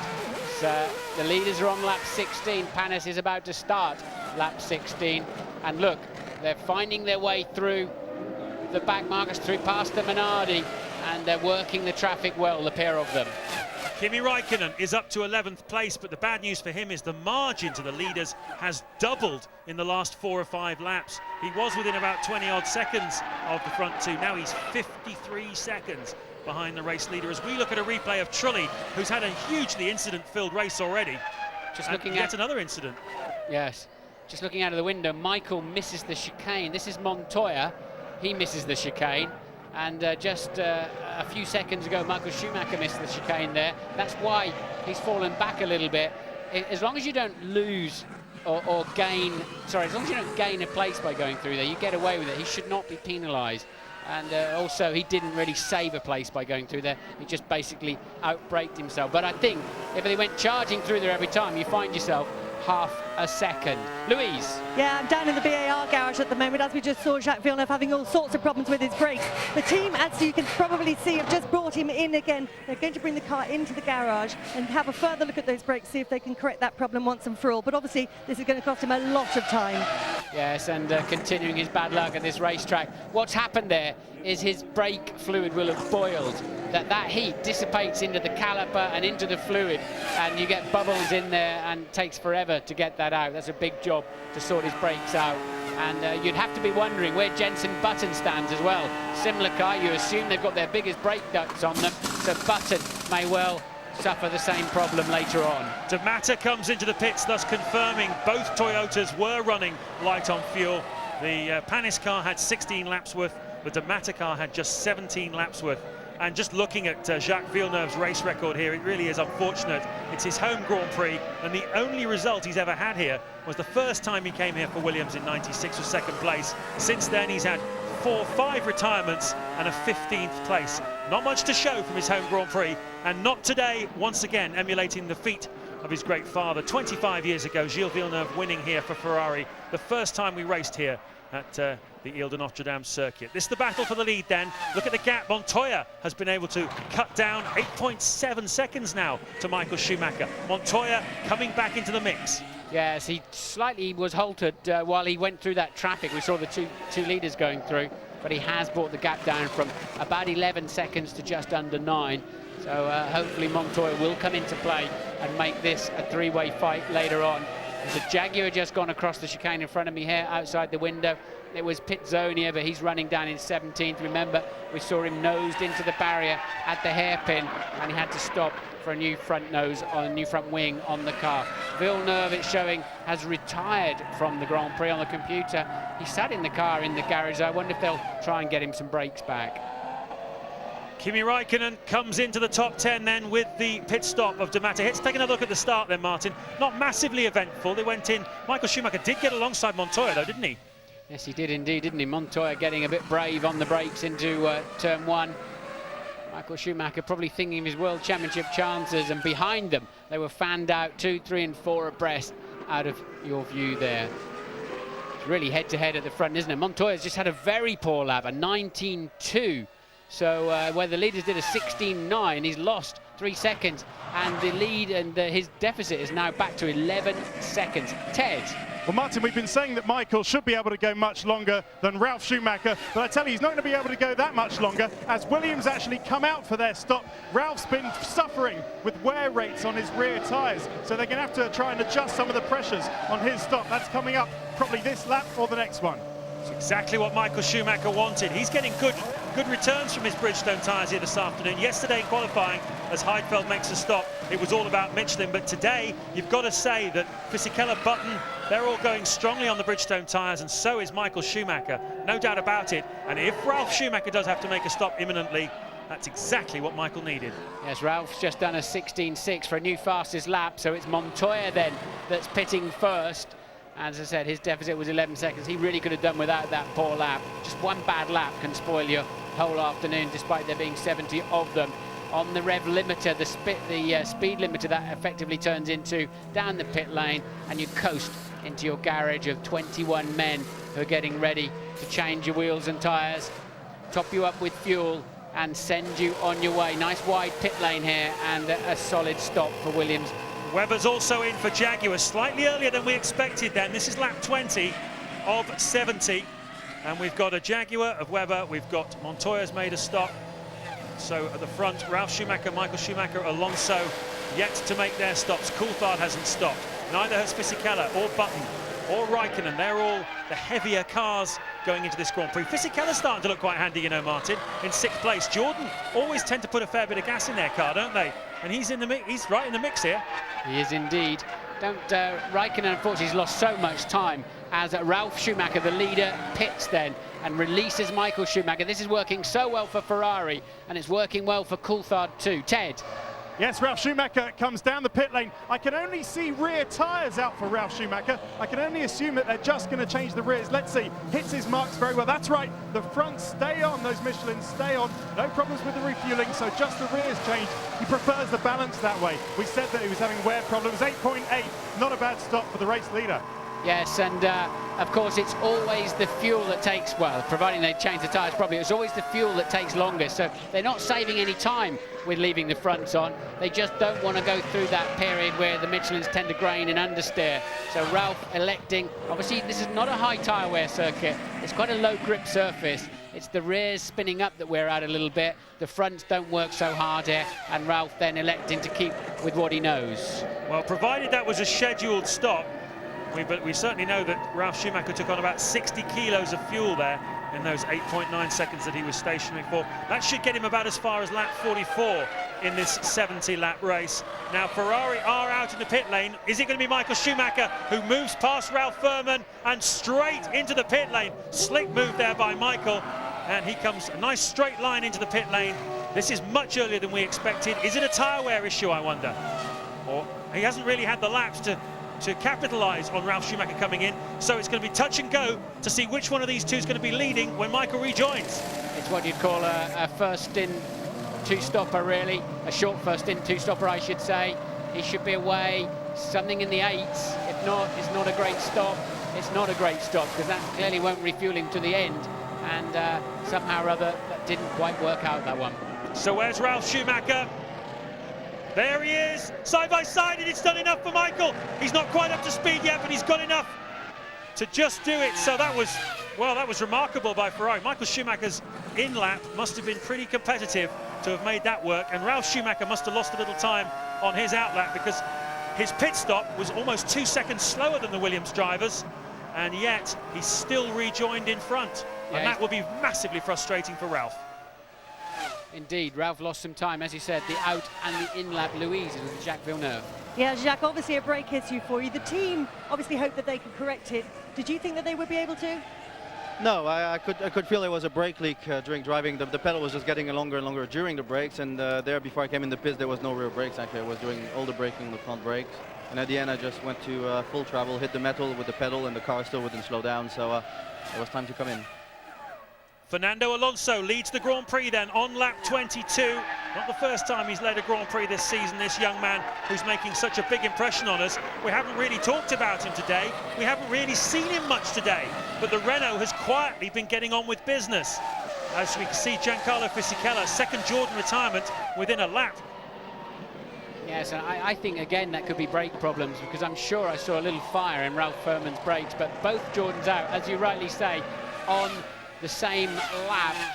Montoya, just watched him come through here, grazing the wall. He's really going for it, but he's down in 5th place at the moment because Alonso and 4th place man Coulthard have yet to stop. Yeah, let's just give you a rundown then on lap 23 as the leaders carve their way through some back markers. Alonso leading by 2.9 seconds from Michael Schumacher. Third is Ralf Schumacher, right behind his brother, as they've been together all race. Coulthard, the strategy is appearing to work for the McLaren driver. He was held up earlier on in the race by the Toyotas, but now he's looking quite strong in 4th. Montoya 5th, Button 6th. Raikkonen is up into 7th place. It's not absolutely sure what that replay, and this is what I saw out the window. Montoya just grazing the wall, got away with it, but he didn't really hit it, he just sort of ran along it. Ted is down there with some information on Jordan. Yeah, double disaster for Jordan. Both cars out of the race on the same lap. Giancarlo Fisichella was gear selection problems, trying to get his way away from the pit stop. The mechanics pushed him as far as Williams, but by then his brakes were frying and his clutch burnt out. They stopped it. He's back in his box. Let's see if they can try and fix it, try and get him back into the race, but I doubt it. Yeah, this is what happens. Your brakes run about 750 to 800 degrees centigrade, and the moment you stop, it just heat soaks all the way back into the system and sets fire to itself on the face of the material, or boils your brake fluid. You can't afford to be stationary for too long, and if you are stationary, you must not leave your foot on the brake, and that's what a lot of drivers forget. What about this for pace? Fernando Alonso's last lap, a 1:16.823. He must be getting quite close to his own pit stop. Jenson Button pits from 8th place, and so he is in the BAR, the sole remaining BAR. What kind of brake issues does he have? They've taken the fuel hose away, but there's a problem with that car. No, it's finally got out. Some problem engaging possibly first gear, but he certainly lost 2 or 3 seconds on the tail end of that stop for some reason. Well, we're in for a great duel, aren't we, between the Ferrari and the Williams, both going extremely well. It's working well too for McLaren now. Coulthard running very fast, up in 5th. Raikkonen up into 6th now, running again, also in the 1:17s. We know he's fueled for a one-stopper because he came into the pits and started the race from the pit lane with and put a lot of fuel on board. So it's McLaren are beginning to come into this race, but I don't think for race victory. Race victory is between these two, and if Montoya can get into the action. Coulthard pits now from 4th place. Yep, Alonso, of course, still has to make his stop. He's only 5 seconds ahead of the Schumacher brothers battle, so he is effectively 20 seconds behind them once he's made his pit stop on the road, as that will work out shortly. Coulthard in then from 4th place. Montoya is then promoted into 4th. And how much fuel is the McLaren putting in? Well, it's a 2-stop strategy, no question about that. He will be back in again this afternoon. Yeah, so I tell you what, this makes Alonso's qualifying performance look even better. He was P4 on the grid, and he's the last of the main runners to stop. But we do know, as I said yesterday in qualifying, that Renault is a bit down on power, but it's much better on fuel consumption. It enables them to go further into the race, and under these new regulations, James, that really is paying dividend. Certainly is. Well, it's been an amazing turnaround in Spain. Ever since this guy exploded onto the scene at the beginning of this year, the viewing figures in Spain for Formula One have gone past motorcycle racing for the first time ever. Because Spanish riders have won in bikes for 20 or 30 years. They really have been eminent in that sport, but in Formula One, never. And now this year, it's been growing and growing and growing, and it's outstripped the audience for bike racing. That's how popular Fernando Alonso has become in Spain, and you can see why, can't you? 15 runners then. Unfortunately, I don't know what happened on Justin Wilson's pit stop, but it moved him behind teammate Verstappen. The 13th and 14th pit zone here bringing up the field. Alonso with a 5.9 second lead, but it's not a real lead because he has to pit. Renault mechanics are out, we're being told, in the pit lane. Can't be for Jarno Trulli. He is no longer classified. We've lost Fisichella, Furman, Villeneuve and Frentzen from this Grand Prix. Trulli is in fact still going round in 16th place, so it could potentially be for him, but more likely on lap 26, Fernando Alonso, the race leader, will be coming in. This is Coulthard exiting the pits, and he is going to be absolutely destroyed to find out he's just behind Barrichello, who has stopped once, but that was for a new nose cone. Barrichello obviously quite heavily loaded for fuel loaded in qualifying then, but also critically, Coulthard is behind Raikkonen, who's on a different race strategy altogether. Will McLaren swap those two around and release Coulthard because otherwise he's going to compromise his afternoon completely as the leader pits for his first scheduled stop of the afternoon, and a little bit of a front wing adjustment going in there too. Leaving the front tyres on though, not an awful lot of grip, or tread I should say, left on those. Slightly mismatched the way it's worn. The left front tyre seems to have worn more than the right one. Yeah, I don't know where they stand on that, because you've got to keep grooves on the tyres, and you could argue that that car is heading out without its full complement of 4 grooves, knowingly so. Michael Schumacher leads then from Ralf Schumacher, just a half a second in it. Montoya now 12.5 seconds adrift of the main scrap. Coulthard und Mark Webber.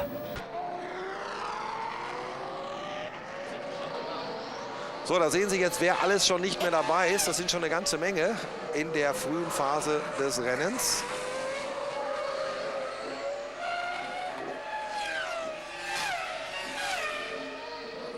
44 Runden noch zu fahren. Nach wie vor führt Michael Schumacher. Ja, der Einzige, der noch nicht in der Box war, ist Kimi Räikkönen. Also, wenn der noch ein bisschen aushält, könnte er fast in Richtung Ein-Stop-Strategie gehen. Das heißt, am Anfang des Rennens, das ist das endgültige Aus für Jarno Trulli. In der Anfangsphase des Rennens verliert er nicht so viel Zeit, weil er sowieso im Verkehr feststeckt. Und dann, wenn er sich mal ein bisschen frei gefahren hat, dann kann er etwas länger oder deutlich länger draußen bleiben. Und was dafür spricht, ist natürlich die Tankkapazität des McLaren Mercedes, denn der hat einen sehr großen Tank. Das heißt, man kann das auch machen. Es gibt ja einige Autos wie den Ferrari. Der hat nicht, oder auf einer Strecke wie hier in Montreal, wo man sehr viel Sprit braucht, die Möglichkeit, so viel zu tanken, dass er mit einem Stopp über die Distanz kommt. Für die nicht so hundertprozentig im Thema befindlichen, vielleicht neu dazugekommenen RTL Formel 1-Fans sollten wir ganz kurz erklären, warum braucht man in Montreal mehr Sprit als auf anderen Strecken? Ja, Montreal ist eine Strecke, wo nur beschleunigt und abgebremst wird. Das heißt also, da ist der Spritverbrauch einfach am höchsten. Es geht sehr viel geradeaus und entsprechend verbrauchen die Motoren etwas mehr Benzin. Wir sind in der 28. von 70 Runden auf dem Circuit Gilles Villeneuve auf der Ile de Notre Dame. Michael und Ralf, Doppelführung für die Schumacher-Brüder vor Montoya und Alonso. Wir warten auf den Boxenstopp von Kimi Räikkönen. Die Bilder bleiben bei Ihnen, also wenn Räikkönen jetzt stoppt, sehen Sie, was in der Box passiert. Und in ungefähr 1,5 Runden gibt es auch wieder Ton dazu. Bis gleich.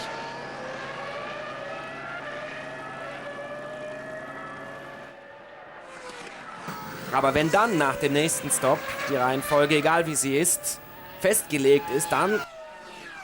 Lap 29 of 70 here at the Gilles Villeneuve circuit on the Ile de Notre Dame in Montreal. It's been an eventful Grand Prix, as it always is here. We've lost Trulli, Fisichella, Ralf Furman just a moment ago with an engine failure, Jacques Villeneuve with a brake problem, and Heinz-Harald Frentzen.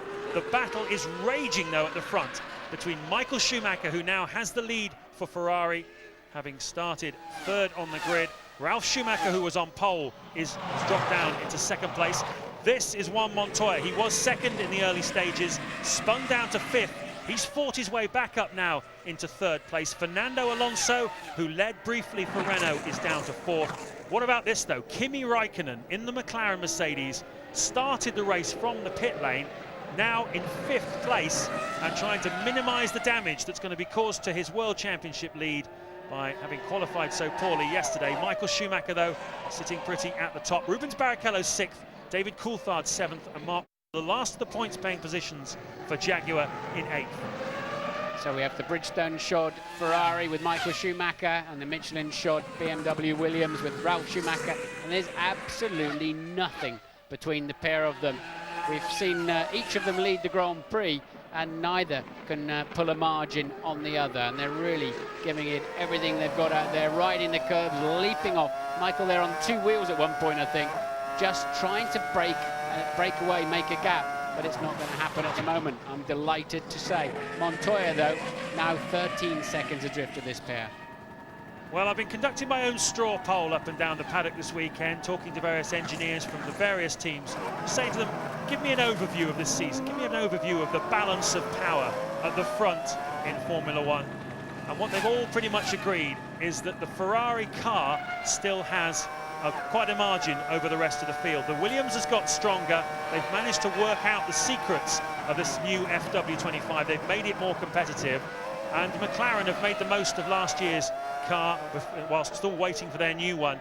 what's keeping McLaren and Williams in it are the Michelin tyres. They do have an advantage at the moment over Bridgestone's, and you can see here today there's nothing in it whatever in terms of performance between Michael Schumacher's Ferrari and the Williams BMW of Ralf Schumacher. The tyres are keeping Ralf in it, the car is keeping Michael in it. I have to say Ralph's much better through the slower corners and in the braking zones, particularly the exit of the final chicane too. Michael's got the advantage down the straight at the moment. He's clearly taken a bit of wing off, or chosen to run in qualifying yesterday a little bit lighter on wing.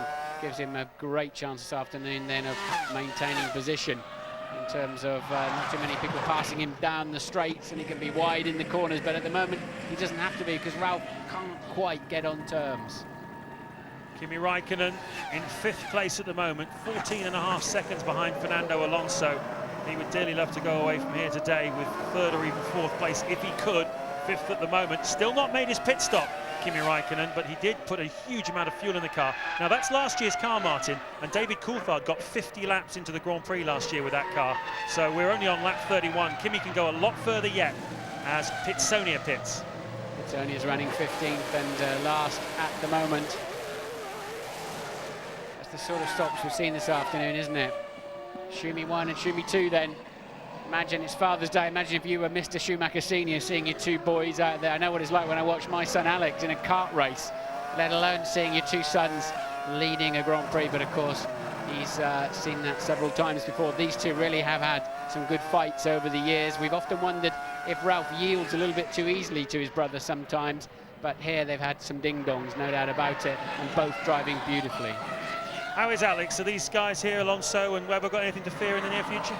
We don't have to wait and see. There's a long way to go on that, but let's wait and see on that one. But Raikkonen's just done the middle fastest sector of anybody in the Grand Prix, and of course now he's beginning to get quite low on fuel. He's out of sync with the rest of the field on a 1-stopper, so his fuel is falling away, and of course Barrichello, Coulthard and co have all been in and topped up. So this is the moment when Raikkonen can make the difference. And he took best part of a second and a half out of 4th place man Alonso on the previous lap. Yeah, and of course the thing to remember here is that although Raikkonen does have to make another pit stop, so does everybody else. Most of the 2 stoppers came in sometime in the early 20s, and they'll have to come in sometime in the mid to late 40s. Kimi Raikkonen we expect to come in around about the same time, anything from 47 through to 50 for the McLaren drivers. So effectively this is an aggregate position that Raikkonen has nothing to fear, and as his fuel load burns off he can attack Alonso as Martin was just describing. That car, the McLaren, certainly is a quicker car at the moment than the Renault. It certainly should be with all the power it's got, and so Raikkonen has an opportunity here this afternoon. It's all about damage limitation for Kimi Raikkonen. They've all got to stop one more time. Raikkonen's a half a minute away from the lead, but he can still, he's the quickest man on the racetrack at the moment, mind you. So 1:16.7 he's just done, very, very close to the fastest lap of anybody. So Raikkonen really on a charge. Top 8 then on lap 33 as we approach half distance in Montreal. Awful lot still to happen here. Michael Schumacher leads Ralf Schumacher 0.6 of a second, as it's been all race. The 2 of them have been held together as if one of them was towing the other along through the race. Montoya 3rd, Alonso 4th, 5th is Raikkonen, 6th is Barrichello, 7th is David Coulthard, and 8th Mark Webber.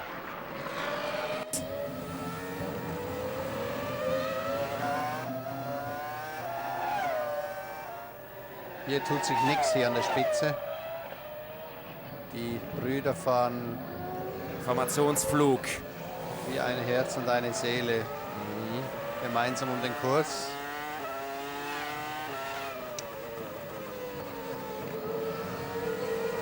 Keine Angriffe, nichts.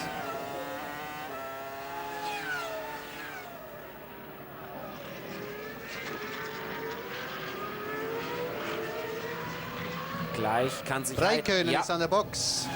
Und hat hinten rechts Reifenschaden. Oh, hat der Reifen das nicht durchgestanden, der Hinterreifen. Der andere ist ja relativ abgefahren, aber nicht so, dass es jetzt ein Problem sein sollte. Wir haben schon Schlimmere gesehen. Das kostet natürlich jetzt entscheidend Boden. Hier kommt's. Ja, aber im richtigen Moment. Barrichello kann ausweichen. Sonst hätte er den zweiten Frontflügel abholen müssen. Das war ja genau am richtigen Ort. Er hat ja ein Riesenglück. Direkt vor der Boxeneinfahrt fällt ihm der Reifen ab. Das kann im Prinzip nur 2 oder 3 Sekunden gekostet haben.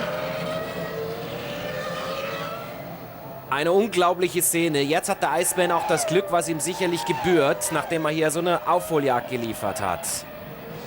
Mal sehen, wo er rauskommt. Hinter der Matta, dann müsste er 10. sein, so in etwa.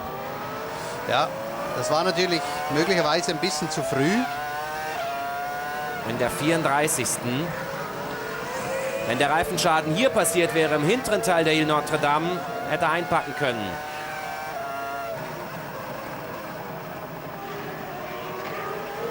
Der andere Michelin-Reifenschaden von Trulli, der rührte, das müssen wir noch mal klar sagen, von der Kollision mit Barrichello. Aber hier wissen wir nichts von einer Berührung. Das war hat wohl zu tun mit dem Abnutzen des Reifens. Mit hohem Gewicht gestartet. Trotzdem wird man bei Michelin das natürlich genau jetzt untersuchen müssen. Sowas macht immer Angst, wenn ich 4-mal über 300 fahre. Heidfeld macht Platz. Ui, da muss er lange warten. Da hat er viel Zeit verloren. Heidfeld im Moment auf Platz 12. Hier die beiden Führenden. Der überrundete Heidfeld, Montoya ist Dritter. Alonso auf 4. Rubens Barrichello, Coulthard, Webber, Panis. Dann der Matta, Räikkönen ist 10.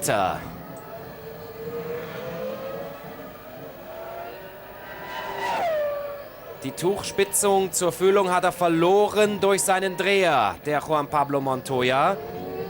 11,6 Sekunden fehlen ihm. Da hat er auch nichts mehr gut machen können, trotz... End of the Grand Prix, but also the flailing sidewalls did not damage the rear wing of Kimi Räikkönen's car. So very lucky, although I'm sure he had to pit somewhat earlier than he really wanted to. Ted. Yes, Martin, but I do think they did get enough fuel in that to see Kimi Räikkönen to the end of the race. There would, of course, be some fuel still left in that tank because he had a good, well, 7 or 8 laps left until he had to come in. I was looking at that tyre when it came off, completely delaminated. It's difficult to know at the moment whether that was because it got a puncture or whether the tyre just collapsed of its own accord. It's usually, when it does that, it's usually a puncture because it's running hot and the high speed, when you're doing over 200 miles an hour, just the centrifugal force keeps the tyre up, but it runs very, very hot and it burns away the sidewalls where the carcass meets the sidewalls, and off we go. We have that loads of times at Le Mans, and it's a very scary thing. Suddenly it drops down in one corner, lifts the opposite corner off the ground. Barrichello is charging very hard now. Remember, he pitted early on for a new nose, where presumably, James, they really did tank him up, and he's pushing very hard indeed. He knows he's got to get some quick laps in now. Surely he'll be due for a pit stop soon. Well, Martin mentioned Le Mans just there. News coming through from France today that Marc Blundell, our own Marc Blundell from F1 ITV, finishing second for Bentley, a 1-2 for Bentley after 70-odd years. The Bentley boys have won Le Mans. Tom Christensen's car winning the race. Marc Blundell, Johnny Herbert, David Braddon finishing second. Here's a man going away with nothing. Jacques Villeneuve changed into his civvies, and he walks disconsolately away with manager Craig Pollock. And once again, you've got to say the BAR team, a tale of two halves of the garage. Jenson Button's car, seemingly reliable, runs like a Swiss watch. Jacques Villeneuve's car seems to break down with alarming regularity. The team admitted themselves. Dave Richards, the team principal, said himself it's simply not good enough that Jacques' car keeps letting him down. People shouldn't judge him too harshly. We're not doing a good enough job. But it just keeps happening to him, Martin. Here we see again, it does indeed, here we see again, Ralf Schumacher's quicker under braking, better on turning, Michael's quicker down the straight. That's why they're so even Stevens. Well, looking back at that tyre coming off of Kimi Räikkönen, we saw the same thing happening with Jarno Trulli. And it brings us back to something Ross Brawn was saying to Martin on the grid. We really are stepping into the unknown here. Very little dry running throughout the weekend. Nobody had any proper data, particularly for brakes and tyre wear. And, well, Villeneuve's fallen foul of the brakes. A couple of guys have fallen foul of the tyres. Who else might fall foul of them as the race goes on? Once again, Montoya, looks like his right wing mirror is loose. Yeah, there it is, flailing around. That's not too much of a drama as long as he's got the left one. And even then you can pretty much ignore what's going on behind you unless you're in a good scrap. But that would have passed through his cockpit, hopefully not into the air intake just above his head, passed away from the car. But look at these two Schumacher brothers, absolutely hammer and tongs at it. Montoya's brought the gap down to 11.6 seconds. There was a new fastest lap of the Grand Prix a while back by Rubens Barrichello, 1:16.3. They're still not matching last year's pace, James. I think it's because they've not been putting the rubber down on the racetrack this year. As we've seen, there's been so much wet running here, and a lot of other races with cars using much harder tyres in Formula 1, pulling up anything that they have managed to get down, and the track, therefore, not in prime condition in terms of speed. Well, as we look at this engaging scrap between the two Schumacher brothers, it's been going on for the last 39 laps. Ralph led the first stint, Michael led after the pit stops. Even though his own pit stop was slightly slower in terms of stationary time in the Williams, he managed to rejoin ahead of his brother, having made a stop 1 lap later. Let me tell you a little bit about Kimi Räikkönen. Started from the pit lane here today, got himself as high as 5th place, had to drop down to 10th after we saw that tyre issue. He's now on the back of the two Toyotas of Panis and D'Amata. They are behind Mark Webber in the Jaguar, but if you bear in mind that Räikkönen doesn't have to stop again, and all the cars in front of him do, given that it takes 25 seconds to make a pit stop here in Montreal, he is aggregate. If he can get ahead of the two Toyotas, he might slot himself back in ahead of Barrichello in 5th place. That's what he's trying to do here this afternoon, get 4th or 5th place. If he can beat Alonso, so much the better. If he can beat Barrichello, that's the target. So Räikkönen, a big challenge, percentage driving here today for him. Yeah, he's going to struggle though, James. He's well, he's way off, these 70 seconds off the lead, although, as you say, he doesn't have to stop again, but he's lapping down in the 1:18s now, so he's dropping another second a lap with a car that is so fat on fuel, and he is some 28 seconds behind Barrichello and going more slowly. Therefore, a pit stop doesn't take 28 seconds. So at the moment, it's not working well enough for Kimi Räikkönen. Montoya's got the gap down to 10 seconds now with a new fastest lap of 1:16.349. Here comes Barrichello passing and into the pit. So finally, Barrichello makes a fuel stop there. This is his second trip in. The first was for a nose where they obviously tanked him right up. And Rubens in the pits. He was 5th when he came in. So let's see what this does for him. Coulthard was 11 seconds behind Barrichello. He will pass him then on the racetrack, as will Mark Webber. It'll be touch and go actually for Mark Webber. That looks a bit wobbly, that side, that barge board. Yeah, that's what the ones we saw fall off, isn't it? Back in Australia on Michael Schumacher's car, I'd imagine maybe that got a little bit of damage when his nose broke and came underneath the car early in the Grand Prix. There are the two Toyotas. So he has fallen behind Mark Webber, has Rubens Barrichello. He rejoins in 7th place. Two Schumachers up front. Montoya, fastest man on the racetrack at the moment. That's the confirmation of it. A 1:16.3 his last lap. He's pegged the gap now to 10 seconds to the race leader. Alonso a further 11 behind Montoya. 27 behind Alonso is Coulthard. Webber's 10 behind Coulthard. And Barrichello is just behind the Jaguar, having rejoined from his second stop of the afternoon.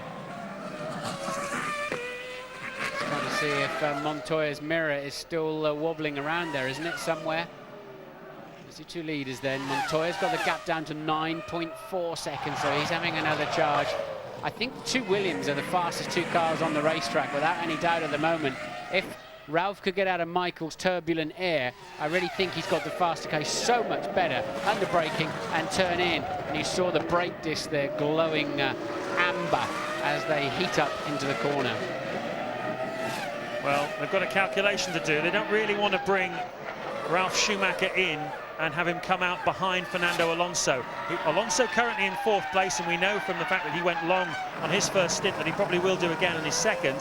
You need, as I say, 25 seconds here to make a pit stop and rejoin ahead of the person who was behind you. And he's only got 21.4 at the moment over Alonso. It's not enough of a safety margin, because what Ralf Schumacher will want when he pits is clear air in front of him to try and attack Michael Schumacher if he can. This has been the story of the Canadian Grand Prix. I tend to agree with you though, Martin. I think the Williams is the faster car today. I think it is. Somehow or other, on the out lap or the in lap, Ralph didn't do as good a job as Michael, and he ended up behind him because their pit stop, Ralph had the slightly faster pit stop by a few tenths. So So something happened, you just need a bit of traffic or you're too cautious, whatever, as Verstappen pits from P13. He's on a 3-stopper, we know, this afternoon. Just a quick wipe of the visor, new set of boots, fuel going in. How much fuel is going in?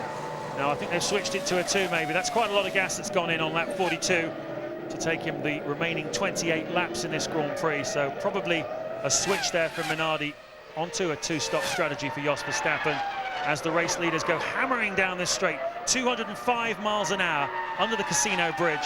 I think it's more than that. I mean, they're doing 340 clicks. 320 is 200 miles an hour. I beg your pardon, yeah, 330 is 205. It's more like 210 miles an hour speed. And the fastest speed this afternoon is 348 kilometers per hour. That's what we used to see in Monza and Hockenheim on those super fast long straights with little skinny T-tray rear wings on them.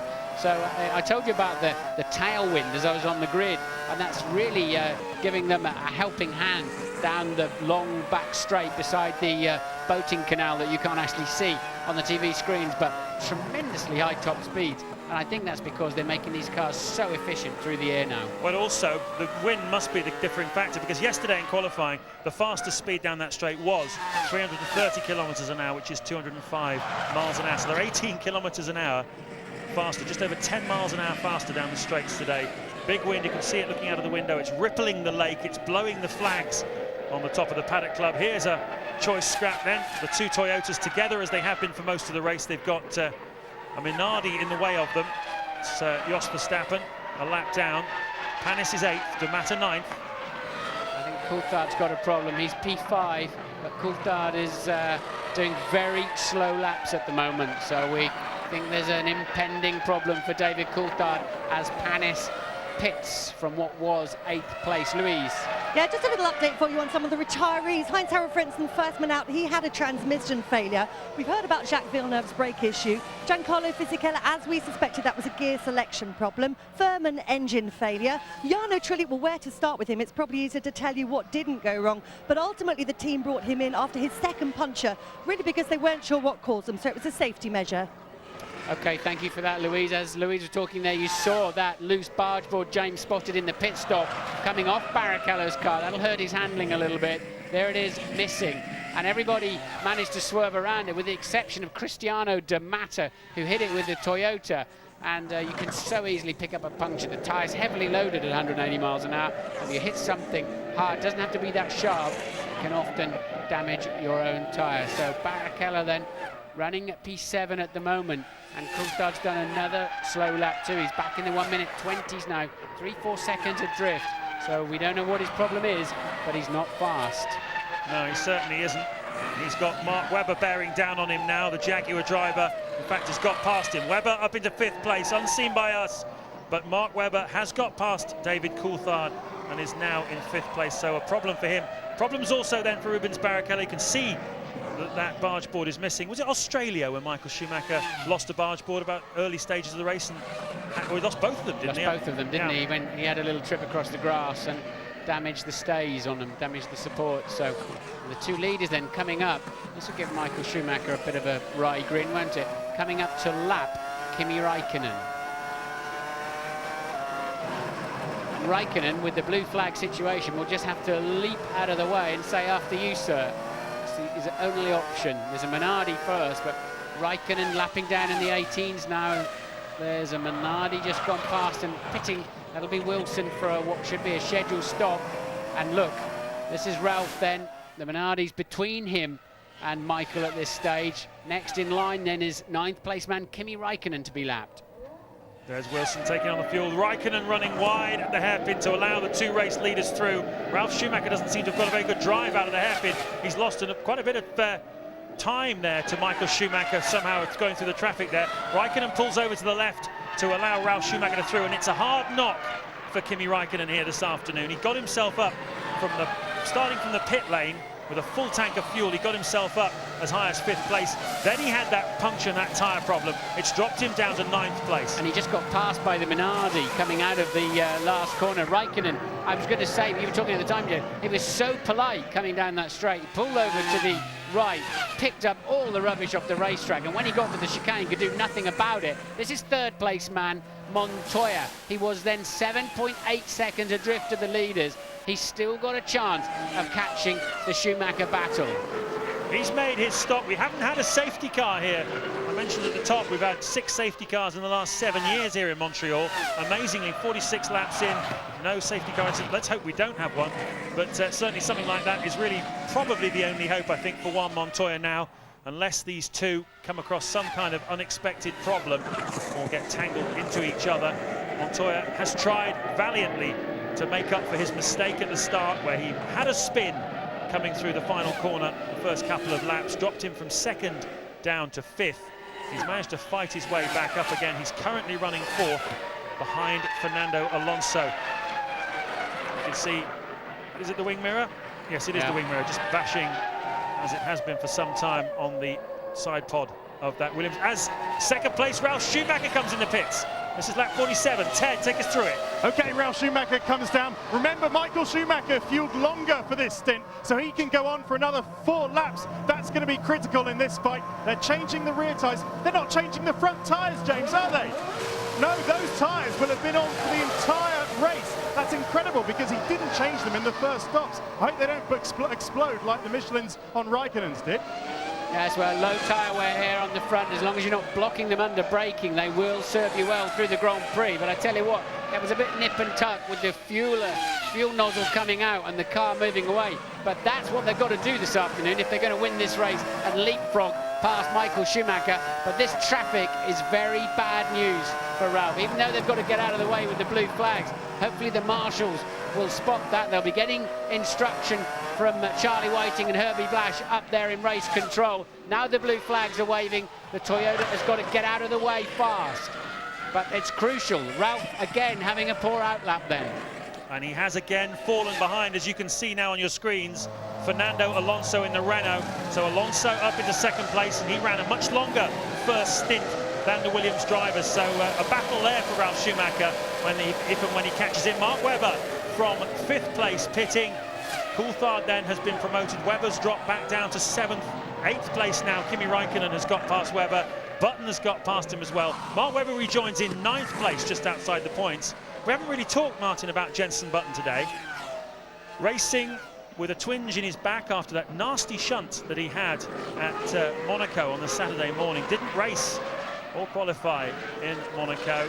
He was in a lot of pain yesterday for qualifying, but he's kept the car on the island, currently in a points-paying position in 8th place. Yes, indeed. Webber's 9th, DeMatteis 10th, Panis 11th, and Heidfeld, Wilson, Verstappen. Pizzoni is still charging around at the back of the field, now 2 laps down. Ferrari then coming in shortly, and they're running together on the racetrack. And look, Ralph's really had a very bad run. In fact, don't know which Williams there was in the background, had a bad run through the traffic. Michael with a lot of clear space. Barrichello getting out of the way. He's on a different race strategy, and Michael straight into the pit lane, but they can't afford to give away even half a second. Barrichello carrying on through the chicane, and the race leader in then. This is a crucial time, the last stop of the afternoon for a Schumacher brother. Well, I told you it took 25 seconds to make a pit stop here in Montreal. That is exactly the margin, 25.2 seconds it was. Let's see who comes out on top then. Let's hope it's all tidy for Ferrari. It's a longish stop. Bit of waving, bit of hand gesticulation. Where is the Renault? The Williams, there it is. Ralf Schumacher comes hammering down to turn 1. Michael Schumacher's got the straight run though, into 1. It's not even going to be side by side this time. And Ferrari have done it again. Michael Schumacher has rejoined in the lead of this Grand Prix, to the enormous frustration once again of Ralf Schumacher. But when it counted on the in-laps and the out-laps of the 2 pit stops, Ralf Schumacher simply couldn't do enough. And we've got someone blown up on the main straight. Huge amounts of blue smoke on the run down the main straight across the start-finish line. And it's another Petronas Ferrari engine that's let go. Yeah, we've seen plenty of those this year, haven't we? They didn't blow up much last year when they were in the back of the Ferrari, so something's wrong with the installation or the way that they're using those engines. Heidfeld out of the race then. He was stunning in the rain here, but not too spectacular in the dry. The yellow flags are waving. Ted is in the pits. Yes, David Coulthard's been all over the place with his lap times. We're not quite sure what the problem is. It could be gearbox, could be engine, but whatever it is, I'm afraid to tell you, it's terminal. They've cleared the garage. They're going to retire David Coulthard within the next lap. Yeah, Coulthard, you're absolutely right, Ted. Here he comes into the pit lane, just throwing the tear off away from his helmet. Coulthard looks like he's going to be retiring from this Grand Prix. Kimi Räikkönen has gone past him up into 6th place now. He's closing down Rubens Barrichello. Räikkönen 8 seconds behind the Ferrari driver. And, well, more misfortune for Coulthard. This championship is just not going his way.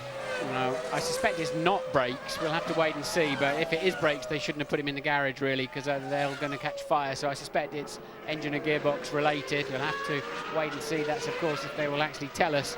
Alonso leads the Grand Prix then for the 2nd time this afternoon because he's yet to make his stop. He keeps stretching these tanks of fuel out rather nicely. And he's looking pretty good for a P4 this afternoon. Montoya now 5.7 seconds behind the 2 Schumacher brothers, so he is going to come into play towards the end of this Grand Prix. He definitely is. What we need now is a Montoya charge. There's David Coulthard. Expression says it all. I mentioned that the points haven't really been going his way. He won the first Grand Prix this season, but since then he's not stepped up onto the podium. And it's just been 4th and 5ths for David Coulthard since his win in Australia. And he wanted to be a championship contender this season. His teammate Kimi Räikkönen at the moment is still leading the World Championship, but certainly if Michael Schumacher gets the 10 points he's fighting for this afternoon, it looks very much as though Michael Schumacher will lead the championship going away from here. A lot more races to come yet, though, here in Montreal. 20 more laps to go, and a 3-way fight for the win between Michael Schumacher, Ralf Schumacher, and Juan Montoya. And Kimi Räikkönen is going to be closing down Rubens Barrichello in a battle for 5th place fairly soon. Yeah, so those 2 laps, of course, Ralph. In the first stop, he obviously had a bad in or an out, and then we saw him get hooked up in traffic just before his 2nd stop. That's cost him a chance of victory this afternoon. I'm not quite sure if he's going to pass Michael where it's going to be. He's probably got to rely on back markers now to open him up a space. We don't normally expect to see Michael Schumacher making too many unforced errors, so Ralph's got his work cut out. But we do know he's got a better car under braking, so if he gets a sniff, surely Ralph can get through. Nicely set up for the final stages. Juan Montoya on the last lap, a 2nd faster than Michael Schumacher and half a 2nd faster than teammate Ralph. Montoya is pushing. He's just 5 seconds now behind his teammate, 5.7 seconds behind the race leader. Montoya coming into play as he did here last year before his engine blew up. He was very much a contender for the win. This is shaping up very, very nicely indeed. Just quickly run you down a few others. Mark Webber at the moment on target for 2 points for Jaguar if he can hold on to 7th place. Cristiano De Mata has managed to get in front of teammate Olivier Panis in the Toyota. He's currently on for the final championship point in 8th place. Panis is 9th. Button is down to 10th.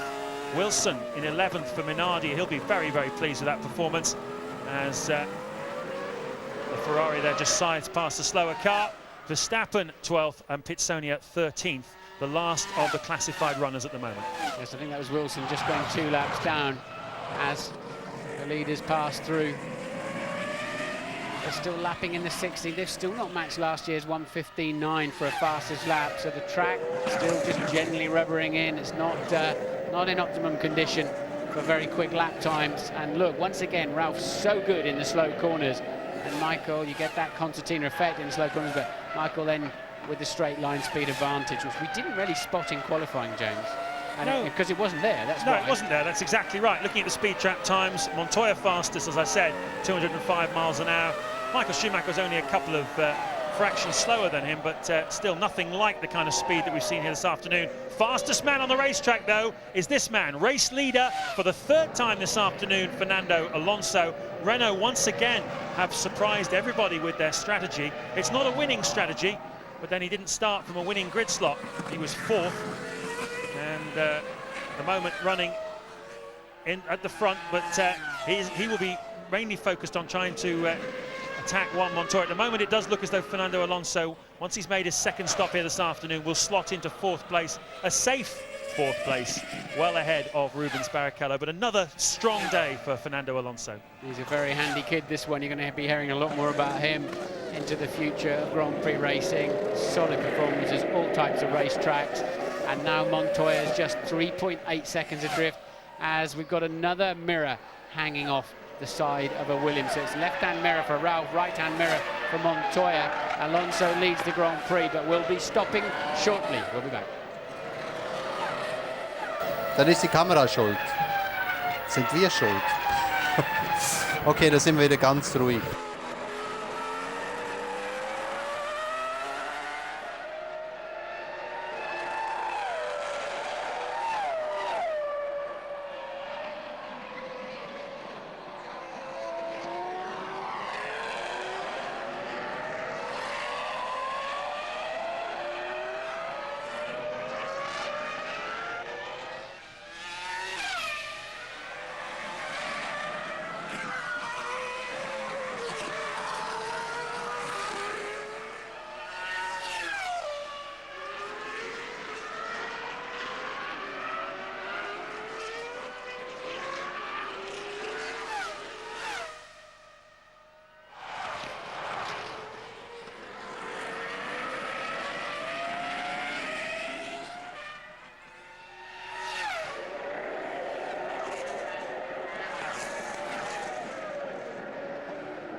Wir sehen einen Boxenstopp von Antonio Pizzonia und wir verraten Ihnen, dass sich an der Spitze nichts geändert hat. Weiterhin führt Fernando Alonso. Vierter und siebter Gang sind bei David Coulthard ausgefallen. Das ist der Grund, warum...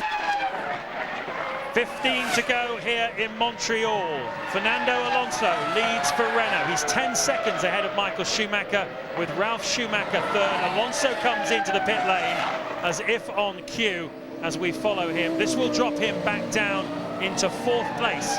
So Michael Schumacher will lead. Ralf Schumacher will be second. Juan Montoya will be third. And get this, Montoya has closed the gap down now to just 2.8 seconds on the race leader as Alonso makes his stop. Looks pretty routine, very tidy. Renault very, very good at pit stops. Look at that, 6.6. That's one of the quickest we've seen for a long, long time. So Alonso should slot back in, as he does, in front of Rubens Barrichello by quite a long way. Raikkonen is closing down on Barrichello in the battle for fifth place. Raikkonen's had a very eventful afternoon, started from the pit lane, got as high as fifth, had a puncture drop to 10th. He's fought his way back up into sixth place. Webber's still seventh and D'Amata is still eighth. Crucially for Alonso, he just cleared that traffic because he was really flying before his pit stop, brought himself up, certainly with a chance of looking at the back of Montoya. But we're with DC in the pits. Right, David, engine or perhaps gearbox we suspected. What can you tell us? Yeah, it was gearbox. I lost fourth and fifth first of all, and it was okay to keep driving whilst I was in the points, but then I lost seventh gear, so then it's very difficult to drive like that. How frustrating was today for you, both the race and what the result does for your championship hopes? It's obviously not good. The actual race itself was encouraging because the pace was pretty good relative to those that I was around, and when I was running in clean air, good relative to the front runners as well. So again, it shows that we have the pace, but we just need obviously a better position in quality and reliability. Bad luck. That'll be galling for McLaren because they're keeping using the 17, the MP17, because they don't want to risk the reliability on the new, very, very new 18 at the moment. But the one thing they would have expected here is reliability. So bad news there, they lost 3 gears, it seems like. So Michael Schumacher half second ahead of Ralf Schumacher, then Montoya just 2.4, and we've got him in the picture now. And I tell you what, Alonso's not very far behind them either, considering the pace he was putting in before his pit stop. And if I was the Williams team manager, if Montoya cruises up to the back of these two, I'd be saying to Ralf, okay, let him through, let him have a go. You've not been able to do it so far in, we're on lap 57 at the moment. Let Montoya have a go at Michael, and if it doesn't work, we'll put you back in front of him again. Well, that's good thinking, because certainly Michael Schumacher got in front of Ralf Schumacher on lap 21 when he made his first pit stop. And really, as you say, this is now 57 laps into the race. Ralf hasn't even had a go at him. He's followed him really around. Certainly looking at the pace Montoya's had in the car, and the Williams is the slightly faster package here this afternoon. So there is a chance possibly. And Montoya, with all that aggression, really getting right over to Michael Schumacher. He's put big moves on him in the past, but of course asking Ralf to move over and let Montoya through is one thing, achieving that is quite another. And we have had instances, particularly at Silverstone a couple of years ago, where Ralf just frankly said, no, I'm not going to do it, sorry. Team order's not really a part of the game at Williams, but today you do get the feeling they've got the quicker package. They'd love to go away from here with a win. Yeah, Montoya's got the quickest car. He would have won this race without the spin, because I think he would have had the pace to leapfrog the pair that's in front of him in the pit stop somewhere. But if he can get up behind them, I mean, okay, he might be construed as team orders, but the brake's still glowing there through turn 8. And they're not, again, a regulation says you can't do that, but regulations are there to be broken, as we all know. And I don't really believe that is team orders in terms of affecting the World Championship. It's just team play, really. That's how I would definitely work this, providing Montoya can get there. 13 laps to go, including this one. Well, I've been telling you all through the race about the progress of Kimi Räikkönen, and I was saying that he was closing out Rubens Barrichello. A couple of laps ago, it was 8 seconds the margin. It's now down to 2.4. So we've got two massive scraps developing on the racetrack. The first one is for the late race lead and the win between Michael Schumacher, Ralf Schumacher and Juan Montoya. There they are, front three, all together, down in 5th place. Huge scrap going on, or about to start, between Rubens Barrichello and Kimi Räikkönen. So what an eventful Canadian Grand Prix once again, as we ride on board with the Ferrari. Montoya was 9/10 faster than his teammate on the previous lap, and that's why the gap is down to just over a second. You're leading the Grand Prix on the edge of your seat. You're heading down towards turn 8. It's a bit of a tunnel. It's a very wide bridge. Gives you the effect of being a small tunnel under there. It's bumpy. And in that shadow there, always just catches you out as you hit the brake pedal. Now you're P3, and you're looking at the two leaders, the two Schumacher brothers, and that's all you got to do is get past those two little dots to win this Grand Prix this afternoon. And he's just hooking nicely up to the back of them, isn't he? Well, on his way over here, Montoya stopped off at Indianapolis and swapped cars with the great NASCAR champion Jeff Gordon, Californian driver who started out his career in single-seaters. They swapped cars, and Montoya was pretty quick in the NASCAR, but he was amazed how far before the corner he had to brake in the big truck, which is a NASCAR sports car. And he was also amazed by the performance of Jeff Gordon, who was only a second slower than Montoya around Indianapolis road course in last year's Williams. When asked to put it in perspective, Montoya said, well, I think you could say that there's a lot of kids on the fringes of Formula 1 in Formula 3000 and other series who couldn't have done what Gordon did there. That was a stunning performance. Nice bit of PR as well for both teams. Louise. Down in the pit lane with Jenson Button, who's just had to park his BAR. What was the problem? I don't know exactly, but I lost gears. First of all, I lost 4th gear, then 5th and 6th, and then 7th gear. So there was no use going round in 3rd gear, really. How was your race up until then?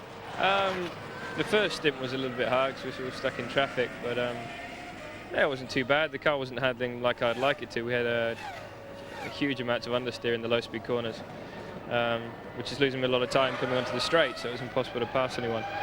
But yeah, that's it really. Cheers. The reason they have a lot of transmission problems around here is they launch across the curbs and come back down to earth on full throttle with plenty of traction control. But it's a tremendous strain through the transmission. So, as we enter the final stages of the Canadian Grand Prix, it's all closing up nicely. Ralf Schumacher is right behind Michael Schumacher. Juan Montoya is closing them down. It's going to be a grandstand finish here.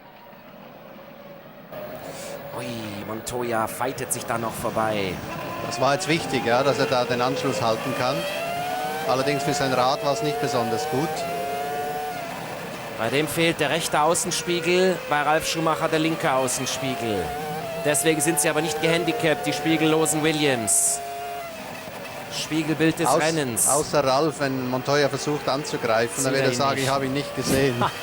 Ist das der Grund für die Kollision? Naja, das ist ein bisschen an den Haaren herbeigezogen. 10 lange Runden noch, das sind über 40 Kilometer.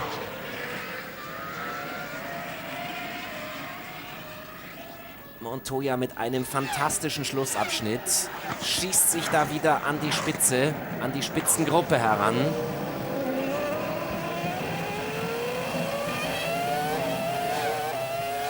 Aber können sie Michael Schumacher packen? Im Interaktivkanal mehr dazu. Barrichello Räikkönen gibt auch noch einen Fight, da geht es um einen Punkt. Ja. Das wären dann nur 2 Punkte Rückstand in der WM, wenn Räikkönen hier Barrichello knacken würde. Barrichellos Job muss es sein, Räikkönen hinter sich zu halten. Er muss seinem Chef helfen. Die Rolle ist ja gewöhnt. Ja, die kennt er schon. Hier hat er ja schon mal einmal den Grand Prix-Sieg. Da durfte Michael Schumacher nicht mehr angreifen, herschenken müssen im strömenden Regen. Da hatte Michael Schumacher Ölprobleme, Öltemperaturprobleme, so hat man es genannt. Ja, aber das war in Wirklichkeit ein Radlager, das man schonen wollte. Und Barrichello griff nicht mehr an und stellte sich brav am Heckflügel des Weltmeisters an.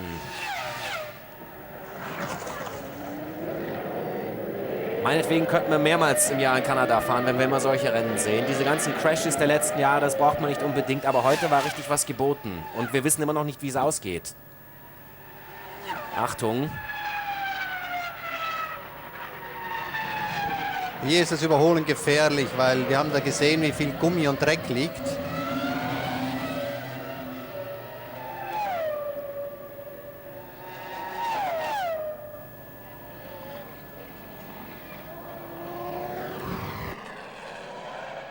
Lap 62 of this 70-lap Canadian Grand Prix. James Allen and Martin Brundle with you. Well, I hope you're sitting on the edge of your seats because we're in for a really close finish. At the front, Michael Schumacher, Ralf Schumacher and Juan Montoya are separated by less than a second, the top 3. You're looking at the battle for 5th place between Rubens Barrichello and Kimi Räikkönen. And Räikkönen has closed right up onto the back of Barrichello in the last few laps, and you can't help but think he's going to attack him. 8 to go here on the Ile de Notre Dame circuit. And Barrichello, remind you, has got a damaged car. He's lost one of the barge boards, aerodynamic devices on this car. So Räikkönen may well feel he's there for the taking. Yes, and more than that even, the track is coming to the Michelins now. As the rubber's going down, we've got Michael Schumacher really under pressure from Ralf and Montoya. And Alonso's creeping up on the back of them and comfortably the fastest man on the racetrack. Young Fernando Alonso, P4, but only 4.1 seconds off the lead. And of course, I think that's also then helping Räikkönen really put Barrichello under pressure. Räikkönen started from the pit lane. Barrichello stopped for an unscheduled change of front wing. Ted. I've just been into the Williams garage, Martin. There have been no instructions on the radio to Montoya or to Ralf Schumacher about how they might play this with Michael. The engineers have been keeping Juan Pablo informed about the gaps to Michael and to Ralf, but I think their attitude is these guys are big boys, let them fight it out by themselves. By the way, he's had a race-long downshift problem. That's what they think contributed to that spin at the beginning. Would surprise me because he spun in the middle of a corner. It looked like he came off the curbs unless he dropped it on the way in. But it didn't slow him down too much because he's now caught them back up anyway. And look at that, 1, 2, 3 in a line. And there then is the Minardi of Wilson. Well, it'd be a shame if he drops out. It'd be all 4 Brits out of the race. Justin Wilson was running 11th. Coulthard out, mechanical problems. Button out, mechanical problems, as was Furman. And it is confirmed down there, Justin Wilson sadly out of the race after a great drive. He was 15 seconds ahead of Verstappen at one point. Yeah, he certainly was. He was in the top 10. Justin Wilson having started 18th on the grid. It was a lively start to the race. Ralf Schumacher from pole, Montoya alongside him. But Rubens Barrichello had some front wing damage. Pitsonia had a bit of an incident. Then Montoya spun at the chicane on lap 2, dropped him down into 5th place. And that's what's really cost him the win, as Martin was saying a few moments ago. Both Williams' trailing wings Ralph's trailing his left-hand side wing. Montoya's trailing the right-hand side wing. We've had Trulli had many incidents. David Coulthard as well. He featured in the race, crawling up through the field after a poor qualifying performance. But the McLaren strategy today was very strong. Put both its cars into good positions. Raikkonen starting from the pit lane got as high as 5th place. He then had a puncture, and that cost him any chance of getting 4th or better today. He's currently in 6th place, trying to pinch that place, 5th place off Rubens Barrichello. We've had a couple of tyres delaminate.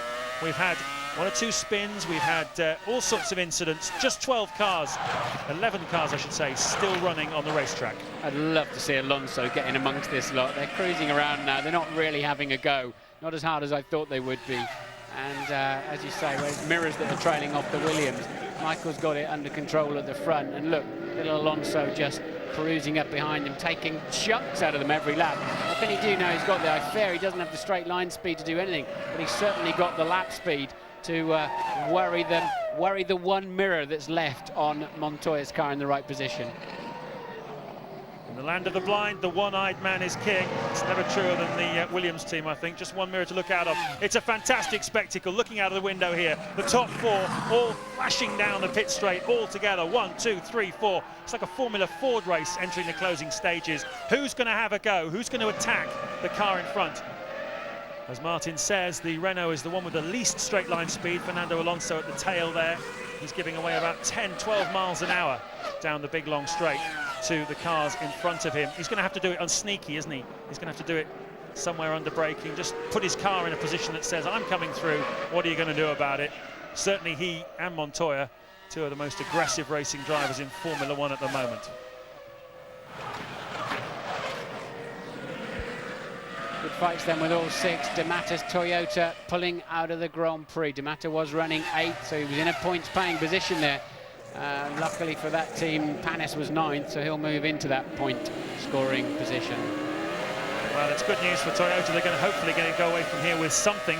I'm going to tell you what, if there's any problems with any of the front runners, you're going to have Verstappen in a Minardi getting a point here, because he's currently in 9th place, Jos Verstappen. So it's not over yet. Still got a few laps to go. Anything can happen here at Montreal.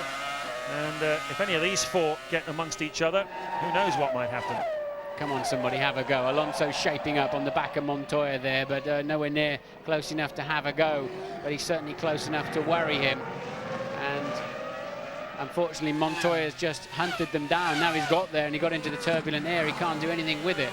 In fact, what I was saying, you know, maybe they should have released him and let him have a go at the back of Michael, because it's too easy for Michael at the moment.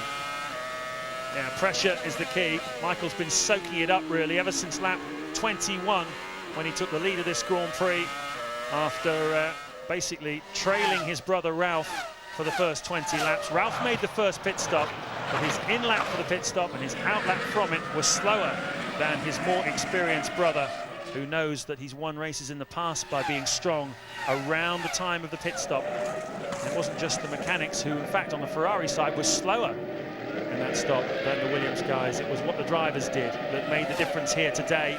And after the second stops, Michael still led the race. And at the moment, he is holding on to that position, looking as though he is going to leave here with the World Championship lead for the first time in the 2003 season.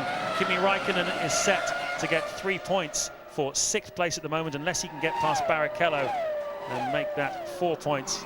But either way, it's going to be enough to hand the lead in the championship to Michael Schumacher. 3 to go.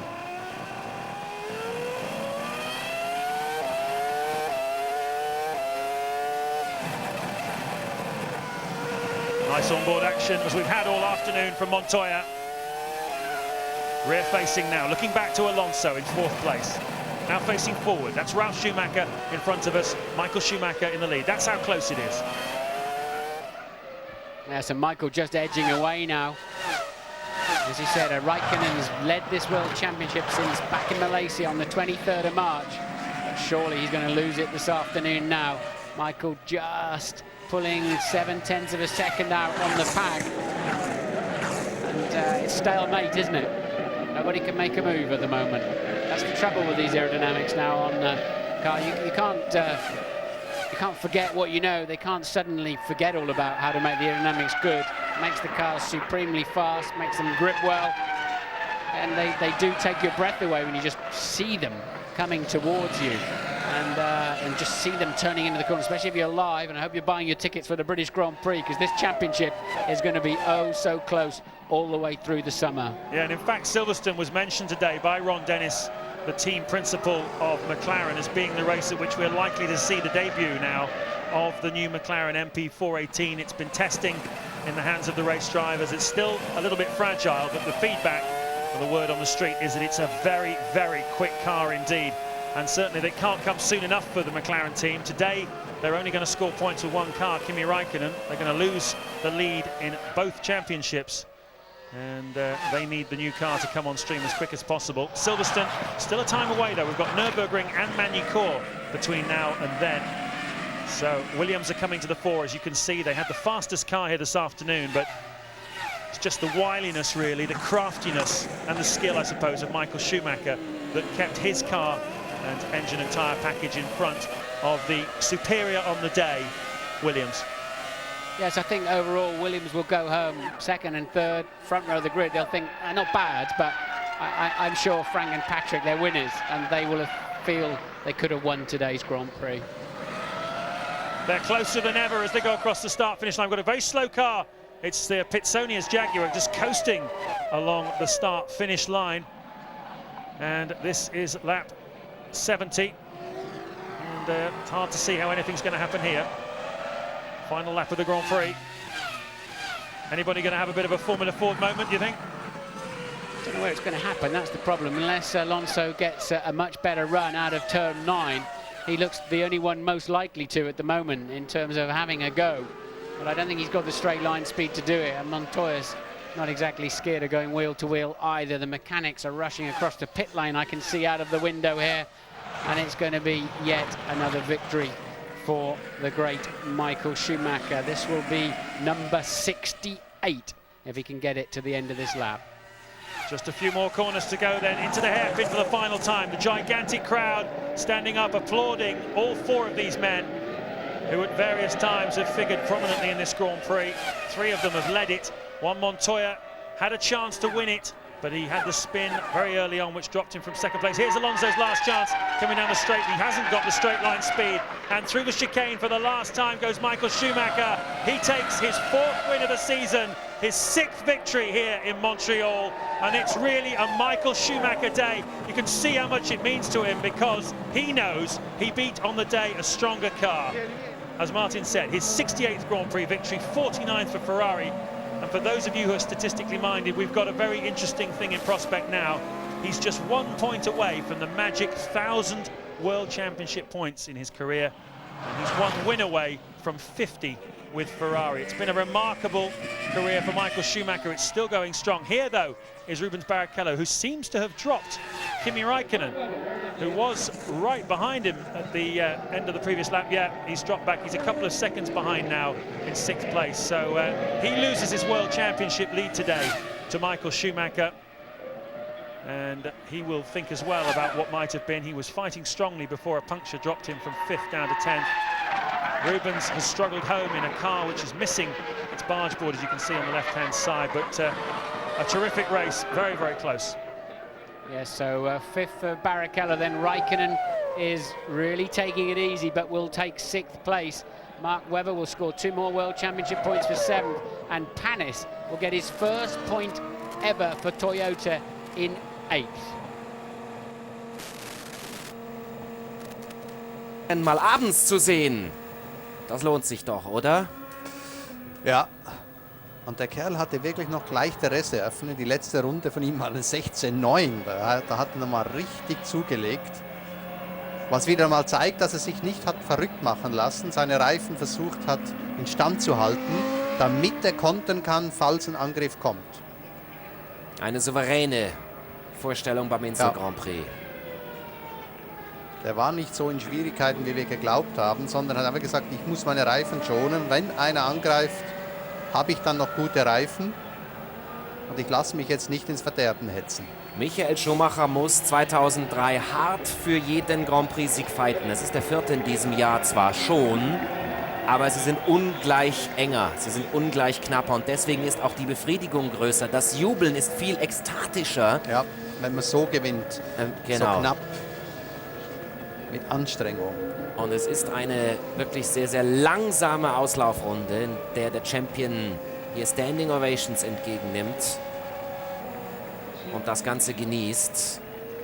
Was für ein Erfolg. Und Williams auf den Plätzen 2 und 3. Auch die Ingenieure und Mechaniker untereinander beim Shake Hands. Hier der Überblick nach aufregenden 70 Runden beim Grand Prix Kanada. M. Schumacher vor R. Schumacher. Bridgestone besiegt die Michelin-Phalanx auf den Plätzen 2, 3 und 4 namens Ralf Schumacher, Montoya, Alonso. Barrichello auf 5, Räikkönen 6, Webber holt 2 und Panis 1 Punkt für Toyota. Verstappen sensationeller 9. Die Minardi waren so gut wie noch nie in diesem Jahr und auf 10 werden gewertet Pizzonia und 11 D'Amata. Das ist alles. Doppelausfall Sauber, Doppelausfall Jordan, Doppelausfall BAR. Und ein Big Name ist auch draußen, nämlich David Coulthard. 23 Runden vor Schluss. Hier sehen Sie es. Dritter von oben. Nach einer guten Stunde schon. Halbzeit in der Weltmeisterschaft. Michael Schumacher hat erstmalig die Führung. McLaren muss jetzt diesen silbernen Delfin, oder taufen Sie ihn doch, wie Sie wollen, diesen neuen Silberpfeil MP418 bringen, um eine Chance zu haben. Die Spannung ist unvergleichlich. Where Michael Schumacher has taken his 4th win of the season, and with it, the championship lead. He now has a 3-point margin over Kimi Räikkönen. It's a very sweet day for him and for the Ferrari team, who had a slow start to this season, but they had 3 wins in a row. And now, after a little blip in Monaco, they're back in business at Montreal. It's been a super drive by Michael Schumacher. As I said before, very canny around the time of the pit stops. That he's beaten faster cars today in the form of Montoya and Ralf Schumacher. But personally, my hero of the day has got to be Fernando Alonso. He led it 3 times this race, and he was only 3 seconds behind at the finish. To you, who's your driver of the day? I agree with you, Alonso, no doubt about it. Michael did a very professional job. And I mean, this man's re-signed to the end of 2006. They went out and they started on the second row of the grid, won the race and won it well. Ralph will feel he should have won it. Didn't get through the traffic quite as well. Montoya spun off, threw his chances away. And Alonso, I think, in a car that has to be seen to be a slower car than the Ferrari in the Williams. Not by much, though. It's creeping up there. So I agree with you, Alonso doing a great job. Yeah, misfortune today for Kimi Räikkönen. He's lost his championship lead, but he managed at least to scrabble up from starting from the pit lane to get 6th place here today, but could have been better for him. Jean Todt there, the sporting director of Ferrari. Well, we saw plenty of overtaking today, Martin, didn't we? But unfortunately, it just didn't quite happen in the end when the 4 of them were together. Nobody seemed to be able to have the heart or the car or the confidence to have an attack at the end. Well, we've got 3 very fast cars in the top 4 there at the end. Great drivers. They don't make unforced errors. Very rarely you see Formula 1 drivers doing the equivalent, you know, of a double fault, if you like. Occasionally we do, of course, but at this level, they're pretty handy. The cars are working so nicely now. We're halfway through the season. They're quite into their cars. They're nicely balanced, and that's why we didn't see any crucial errors later on, but there was certainly one early on, and I don't think that was a downshift problem. That was a problem in the middle of the corner, getting on the throttle pedal, probably coming off the curb a little bit too hard there for Montoya would be my guess, as that was where the crucial area where Michael Schumacher took the lead of the Grand Prix, then had a very fast in, out and pit stop, and this is where it happened then. That was the difference between first and second this afternoon. Yeah, that all happened on lap 20 of this 70-lap Grand Prix.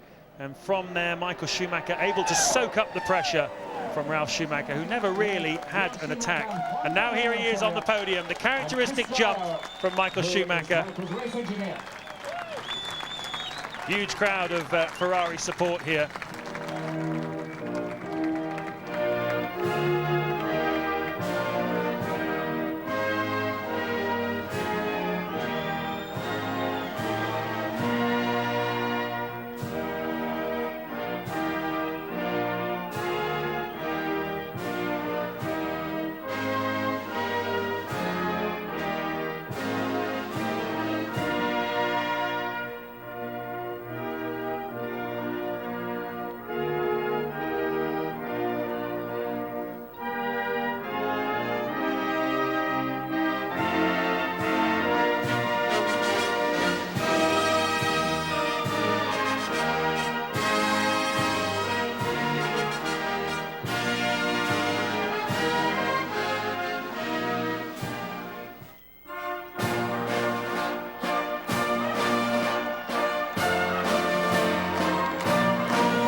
10 more World Championship points then for Michael Schumacher. He moves into the lead. Michael Schumacher, sa 6e victoire au Grand Prix That's du Canada. the first time this year then that Michael's led the World Championship. Ominous, but Williams very much back on the pace. Renault strong, the new McLaren to come. I think we're in for a cracking second half of the season.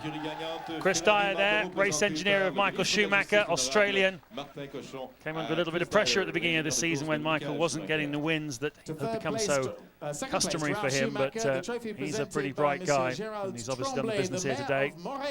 Amazingly, first time this season that Ralf Schumacher set foot on the podium. Hard to imagine, but it tells you a little bit about the kind of start to the season that Williams had. And the winner 2 weeks ago in Monaco, reflecting perhaps on what might have been here today, he looks a bit disappointed, and well he might. Could well have been his day had he not had that spin early on. So. Third time then that the Schumacher brothers have been first and second, I'm informed. I thought it was more than that, but just 3 times they've been up there in P1 and P2. Schumacher's the name to have today. Montoya will be ruining that spin, whatever the cause.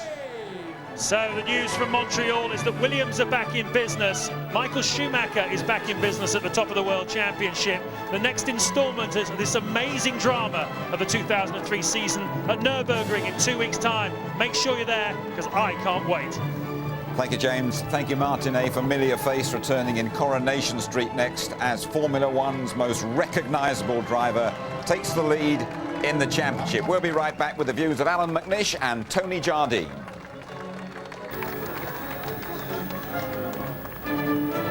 Erneut ein Sieg der vielleicht größten Marke im Motorsport. Bentley hat ja in Le Mans gewonnen, Doppelsieg, auch das ist ein Mythos, aber Ferrari dominiert in der Formel 1 und diesmal ging die Flasche in den... Auf das habe ich schon lange gewartet.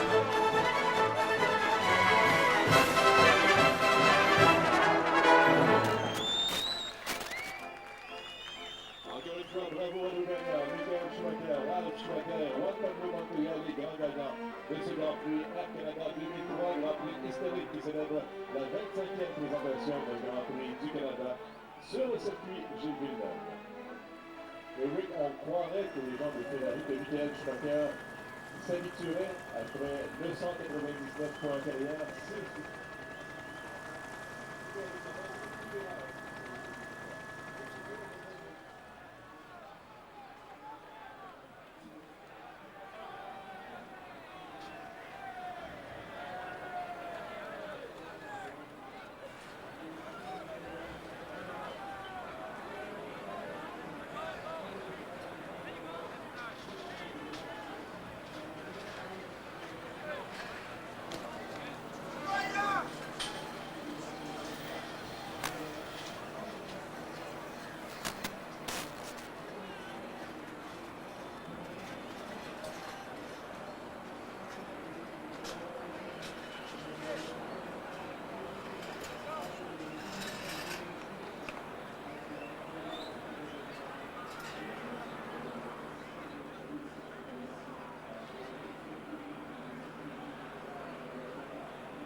From the Grand Prix Air Canada, a warm welcome to our first three finishers. In third place to BMW Williams, Juan Pablo Montoya. Second place, his teammate Ralf Schumacher. And the winner for the fourth time this year, Scuderia Ferrari Marlboro's Michael Schumacher. Michael, 4.4 seconds covered the first four cars as they crossed the line. Pressure all the way, two great pit stops. Does it get much better than that? No, I mean, that's the ideal result, obviously. It was a tight race, a tough race. We sort of had to be very careful on our brake side, so I wasn't able to push all the way through and just drove the pace I needed to. And during the pit stop area, that's the area I started to sort of open the gap a little bit. Basically, it was a very tricky and tight race, as what you said, the first four cars so close together. I know you're not into stats, but you've just scored 999 World Championship points now, and of course you've taken the lead in the World Championship. Well, that's a good number. In Germany, that means if you achieve a number like that, you have to give a drink free to everyone. So let's see what we're going to do tonight. Ralf, great race there with your brother in the early stages. Pit stops decided it for you? Yeah, strategy, we were a lap down on them. Obviously, a bit disappointing because we had a bit of race pace. I can't see where he took the gap, but anyway, maybe it was a different race, but I was always able to follow him. And with clear road, I could have gone quicker, as cars behind us showed on Michelin tires. I think we simply had a bit of tire today, as we had last year. But, you know, in 2001, I won it like this. Now it's his turn, so why not? In the amazing mirrorless Williams too, and an interesting tyre choice in the second pit stop there. Had my reasons for it, because we had a bit of graining and I just didn't want to go through that period again. Made my race a bit difficult in the beginning. Mirror was kind of tricky because I was on this camera and hitting my head, breaking into turn one sometimes, so it was a bit scary. Juan Pablo, you were looking very good and of course had that very early lap spin. Early race spin right in front of Michael. Well, yeah, I was too close to Ralf when I braked, and you know, you got very little downforce here, and I just braked too late and got it sideways, and you know, quite early in the race I missed the chicane quite a few times. You know, I couldn't brake where I wanted to brake, and every time I braked where it was, I was hardly making the chicane, and I just went in sideways and just lost it. It's my fault completely, but you know, I think it's great that everybody at BMW and Williams did a fantastic job for me. You know, gave me a good car, and you know, managed to come back. You know, I dropped to like 6 and came back to 3rd, so it's pretty good. Looked as if that problem that you also had with the mirror didn't slow you at all. No, it was bothering me quite a bit, especially, you know, when it was getting inside the cockpit. It's like my hand is like, what's this, you know, and sometimes it would be flopping in front of my face, but pretty interesting. Well, at least you didn't have to look at Fernando Alonso behind you in those closing laps. Yeah, I saw, they told me Fernando's within 2 seconds. I said, oh. Then I saw, but I knew when I passed him, they had way too much downforce, and you know, there was no chance they're going to pass us in the straight. Michael, you said yesterday, wait and see what happens on Sunday. Interesting, in fact, that you had virtually the same fuel load as the Williams drivers. Yeah, virtually, but just this little bit more, which gave us the race, which made us winning, and that's what it in the end takes. Whether, it doesn't matter. The end is that we were good enough, and we were actually very good on the start as well. I was a bit worried for the start after what I've seen in Monaco, but start went very well, and I just was able to stay close and do the right speed in the right moment to give us the lead. And then the crew, the mechanics, did a great job on the pit stop to get me out in front. Now we can have a few words from you in your own languages, starting with Michael. Ein schönes Resultat. Ich bin natürlich sehr zufrieden aus 2 Gründen. Zum einen, dass wir heute noch aus dem dritten den ersten Platz machen konnten. Zum anderen, dass in der Meisterschaft ich die Führung übernehmen konnte. Und ich gehe mal davon aus, dass wir auch in Zukunft weiterhin stark sein werden. Die Kräfteverhältnisse sind sehr eng, aber das ist das, was wir das ganze Jahr schon irgendwo vorhergesehen hatten. Und das ist nun mal so. Aber auf der anderen Seite, wenn man auch in einer engen Situation Rennen für sich entscheiden kann, dann macht das natürlich Mut für die Meisterschaft dieses Jahr. Das Team hat hervorragend gearbeitet und ich denke mal, aufgrund der guten Strategie und der guten Boxenarbeit von den Mechanikern haben wir heute dieses Rennen gewonnen und dafür ein Riesenkompliment und Dankeschön. Ralf? Ja, ich denke, auch wenn wir das Rennen heute nicht für uns entscheiden konnten, so hat man doch gesehen, dass wir im Qualifying überlegen waren und ich glaube auch im Rennen einiges schneller. Das heißt also, dass wir auf dem richtigen Wege sind. Wenn man überlegt, wo wir angefangen haben, also das Team hat wirklich einen hervorragenden Job gemacht, das muss man an der Stelle mal sagen, weil wir wirklich einen sehr, sehr schweren Saisonbeginn hatten. Deshalb natürlich umso mehr froh. Natürlich, wenn man als Erster und Zweiter in der ersten Reihe startet, hofft man auch so anzukommen, aber Zweiter und Dritter, glaube ich, ist doch ein sehr respektables Resultat, über das wir uns freuen können. Juan Pablo? Bueno, la verdad estoy por un lado contento porque se me ven buenos puntos, pero yo creo que puede ser. We've seen a record 6th Canadian win here for Michael Schumacher. Let's just confirm the results for you. Michael Schumacher, 10 points out of 10. Ralph on the podium for the first time this season. Montoya third on 6. Alonso, brilliant drive from him, 5 points. And Barrichello, Raikkonen, Webber and Panis. And confirmation of how that affects the Drivers' Championship. Michael Schumacher on top at half-time. 3 points clear now. Ralf Schumacher, the big improver, goes from 7th to 4th place, just a point behind Alonso. Alan, I just want to talk to you about that spin, really, of Juan Pablo Montoya. Just give us your best guess what happened there.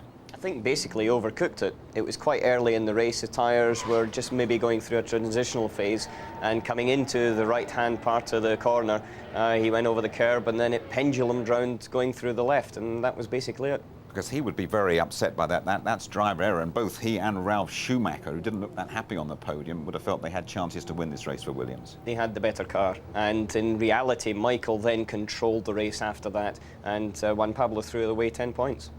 Fernando Alonso, this man's teammate. I mean, what a wonderful drive from the young Spaniard again. Yeah, it's a big team effort, but the guy's very, very special indeed. You know, we wondered in Monte Carlo when he jumped truly through the pit stop and spoke to his engineer, he said just so fast, but his relentless push to close in the final stages like that and put on such a great effort is really, really good. Well, that car's working tremendously well, fuel efficient as well. Michelin tyres working very, very well. All due to this man's hard work, of course. All those 46 laps you did in that thing on Friday, wasn't it? Good bit of tactical thinking from Renault as well. Well, I think we had 3 things in our advantage. One certainly was the work we did on Friday morning. The second thing was there's some very good strategy by Pat Simmons. And finally, Fernando did an excellent job. Michael Schumacher controlled this race for a long spell. Did you ever feel he was in danger of Ralph getting past him or even Montoya coming with a late lunge? I think if it had been Montoya behind Michael, then there was more possibility than Ralph, because I think Montoya is just the one to maybe take that little bit extra edge. I think Michael left here last year 43 points ahead in the Drivers' Championship. He's leading it, Tony. It's a heck of a lot closer this time. Well, he's still frustrated by the new point-scoring system. He had 3 wins before this, and he was still behind in the World Championship. Now he's just edged ahead by about 3 points. There's still a big question mark over the Bridgestone tyres. Apparently, there is a big technological push coming up for Bridgestone, because Michelin are obviously pushing ahead. Good, thank you both. And Alan, thanks to you in particular for your company. It's been great. OK. Well, of course, the highlight show is coming up a little bit later on tonight here on ITV1. Ruby, the 5th place in the end. How satisfied are you with the race today? Well, it's not a question of being satisfied. It's a question of being in life. You must understand what with things that happen for you. And at the first lap, I was 20th. So at the end, being 5th is not that bad. What exactly happened, or how much did it influence your driving after you had a handicapped car? Well, it was very difficult. I had to come back and change the nose. Halfway through, I lost another piece of my car. So it was a difficult race. But as I said, 5th is at the end satisfying for what I had it. How difficult was it in the end to keep Kimi behind you? Well, to be honest with you, I let him close because I had a problem with the brakes. So I let him close so I could keep him at base. And when he closed, then I started to push again because they told me, okay, you cool down the brakes, you might have a chance. So then it was okay. There were many discussions about the tires before this race. How satisfied are you with the Bridgestone tires? Well, very. I mean, it's Michael won the race. I guess if I didn't have the problem, I could have been there as well. So it's okay. Thank you. From 20 to 6, how satisfied are you with the result in the end? It's still points. Okay, maybe we're not leading the championship right now, but not far behind, and a little bit disappointed because after 10-15 laps the team asked me to start to save the brakes, and then the whole race was just driving slowly to try to get in the finish, and then I had still the rear puncture and it cost at least one place, but that's it. What would have been possible with a better starting position? Back into the podium is pretty good. It's a shame because we had probably the pace to win the race. But could you have been better without the spin? Well, yeah, I think. Where? Would you think you could have passed Ralph I and think Michael? In the outlaps, because I pitted earlier, we put in new tires. My outlaps were, we looked already, and the times were quick enough to actually, if I would have pitted, to be ahead of them. Were you upset when you spun? Very. Also er hat sich ziemlich geärgert, ist ja klar. Juan Pablo, looking to the future, to the next race at Nürburgring, is BMW Williams going to be as strong as here in Montreal? I would think so. Last 2 years we've been very competitive in Nürburgring, and the car is just more competitive every time we're going out in the track. I'm probably going to have new things, for downforce and stuff for the next race, and we'll just give it a go again. What's your schedule till Nürburgring? Testing. I'm actually flying tomorrow to Silverstone. I'll be there for 3 days. So, have fun. Oh, thanks. Thank you. Yeah. Thank you, Juan Pablo. Und yeah, happy. Obviously, it was a tough race here in Montreal. Always for the car, for the engine, and at the end, to be fourth, fighting for the victory with the top teams. For me personally, it's a very a good feeling and satisfied for the weekend. Our commentator Martin Brundle says your effort was the best today. He named you as his driver of the day, but how difficult was it out there? It was very difficult, especially the last 15 laps, because I was I saw that I was closing up the times with them, and really pushed hard, really close to the wall in the last corner 2 or 3 times. But I was looking for the podium. At the end, I didn't reach the podium, but anyway, I go away from Montreal with a very good feeling of a fantastic weekend. Thank you.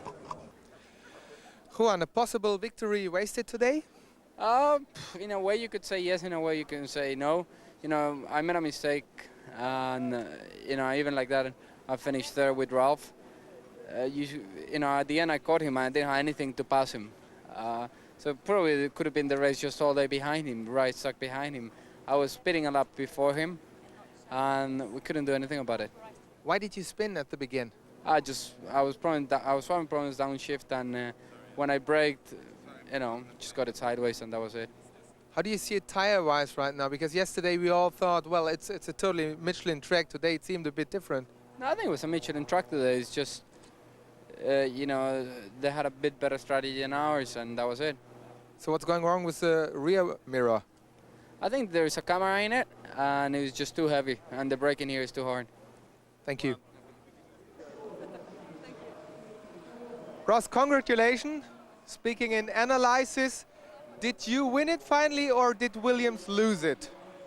I think we won it. I think we had a slightly better strategy on a very critical day. So I think we. This was a greeting from Michael Schumacher. He seems to be really happy. It was a tough race. It was a very tough race, and Michael had to nurse the car the whole race. We had too high a brake wear, and he had to look after everything. Looking about Rubens, he lost the barge board. How can that happen? I think must have happened. He obviously broke the front wing, and I suspect there was some damage done at the same time. So I guess that's what happened. So, but the car wasn't ideal, and after that, so he drove a good race as well. Just had the problem at the beginning. All in all, a turnaround in the championship now. Yes, but a very long way to go. Thank you. Why? Gearbox problem. We lost initially 4th gear and then 5th gear. And then, so I was having to drive, obviously 2nd, 3rd, 6th and 7th, and then eventually we lost 7th gear, so it's better to retire the car. So how competitive did you feel at all? Yeah, I think I was competitive in the race. I was having to drive quite cautiously initially just to be safe with the brakes. But I think the pace round about the cars I was with was good, and we were definitely looking good for 4th. Honestly, how urgently do you expect a new car right now? Well, today's result doesn't really change anything. It's still probably going to be Silverstone before we have the car, and so we just continue to develop it now. And Williams will still be a tough opponent at the Nürburgring? Yeah, absolutely. You know, there's a lot of quick cars out there, so obviously it's not good to have a non-finish, but that's the way it went today. Thank you.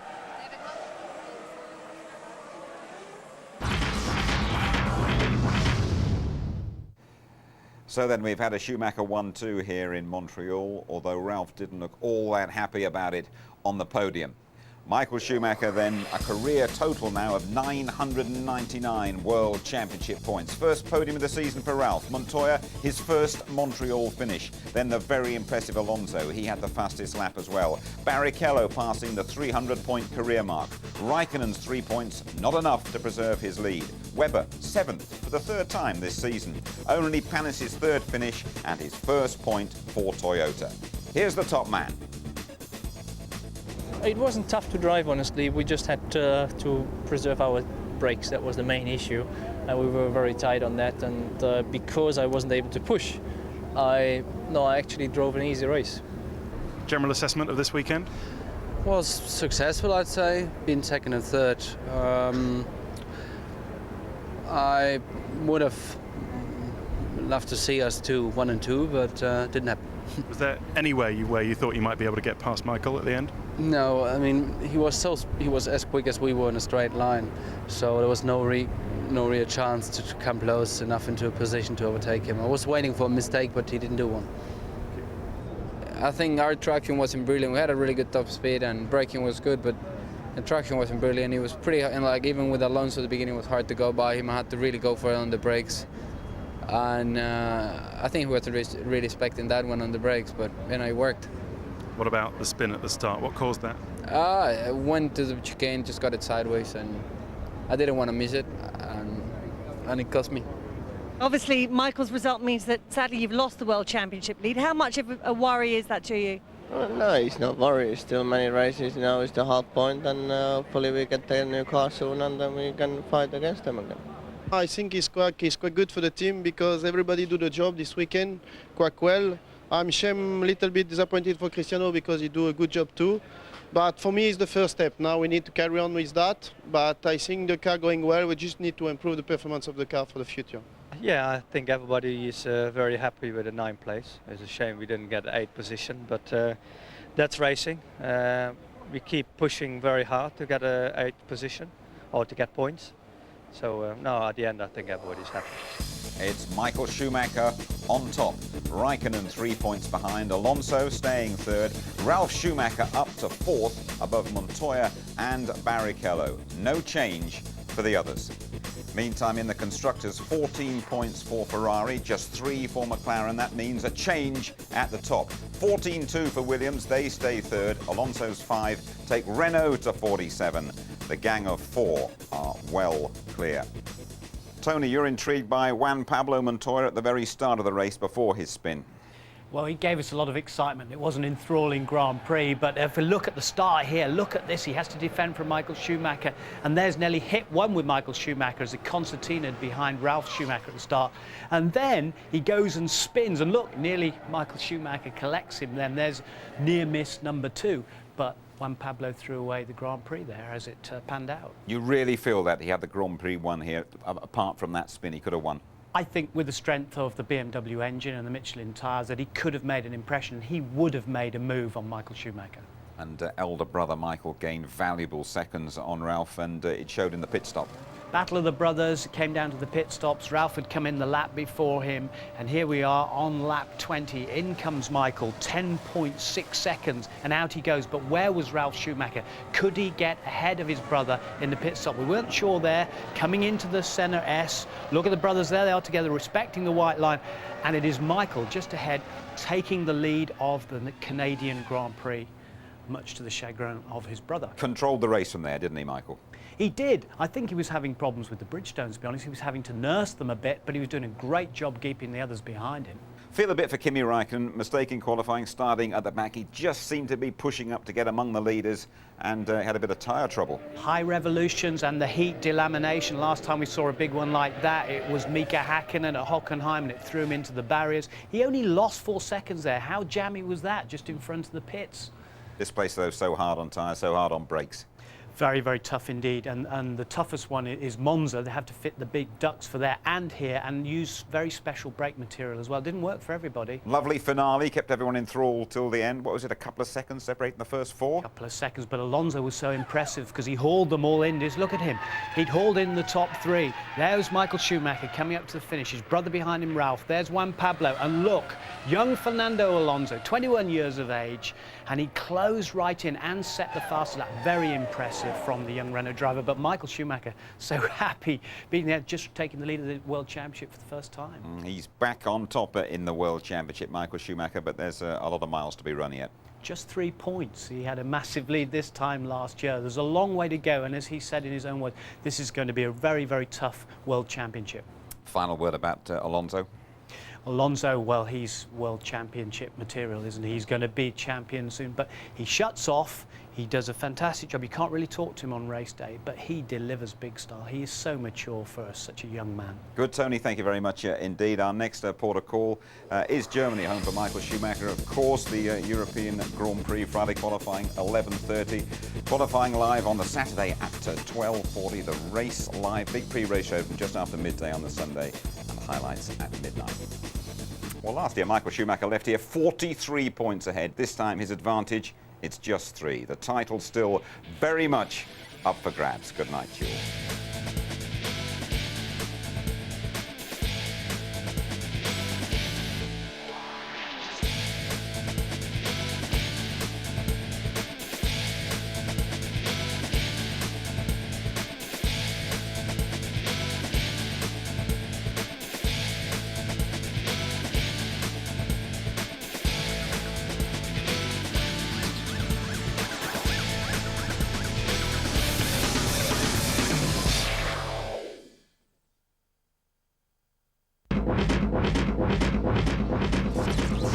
Formula One on ITV, sponsored by Toyota. If you'd like to know more about Formula One, the website address, sponsored by Toyota, is itv.com/F1.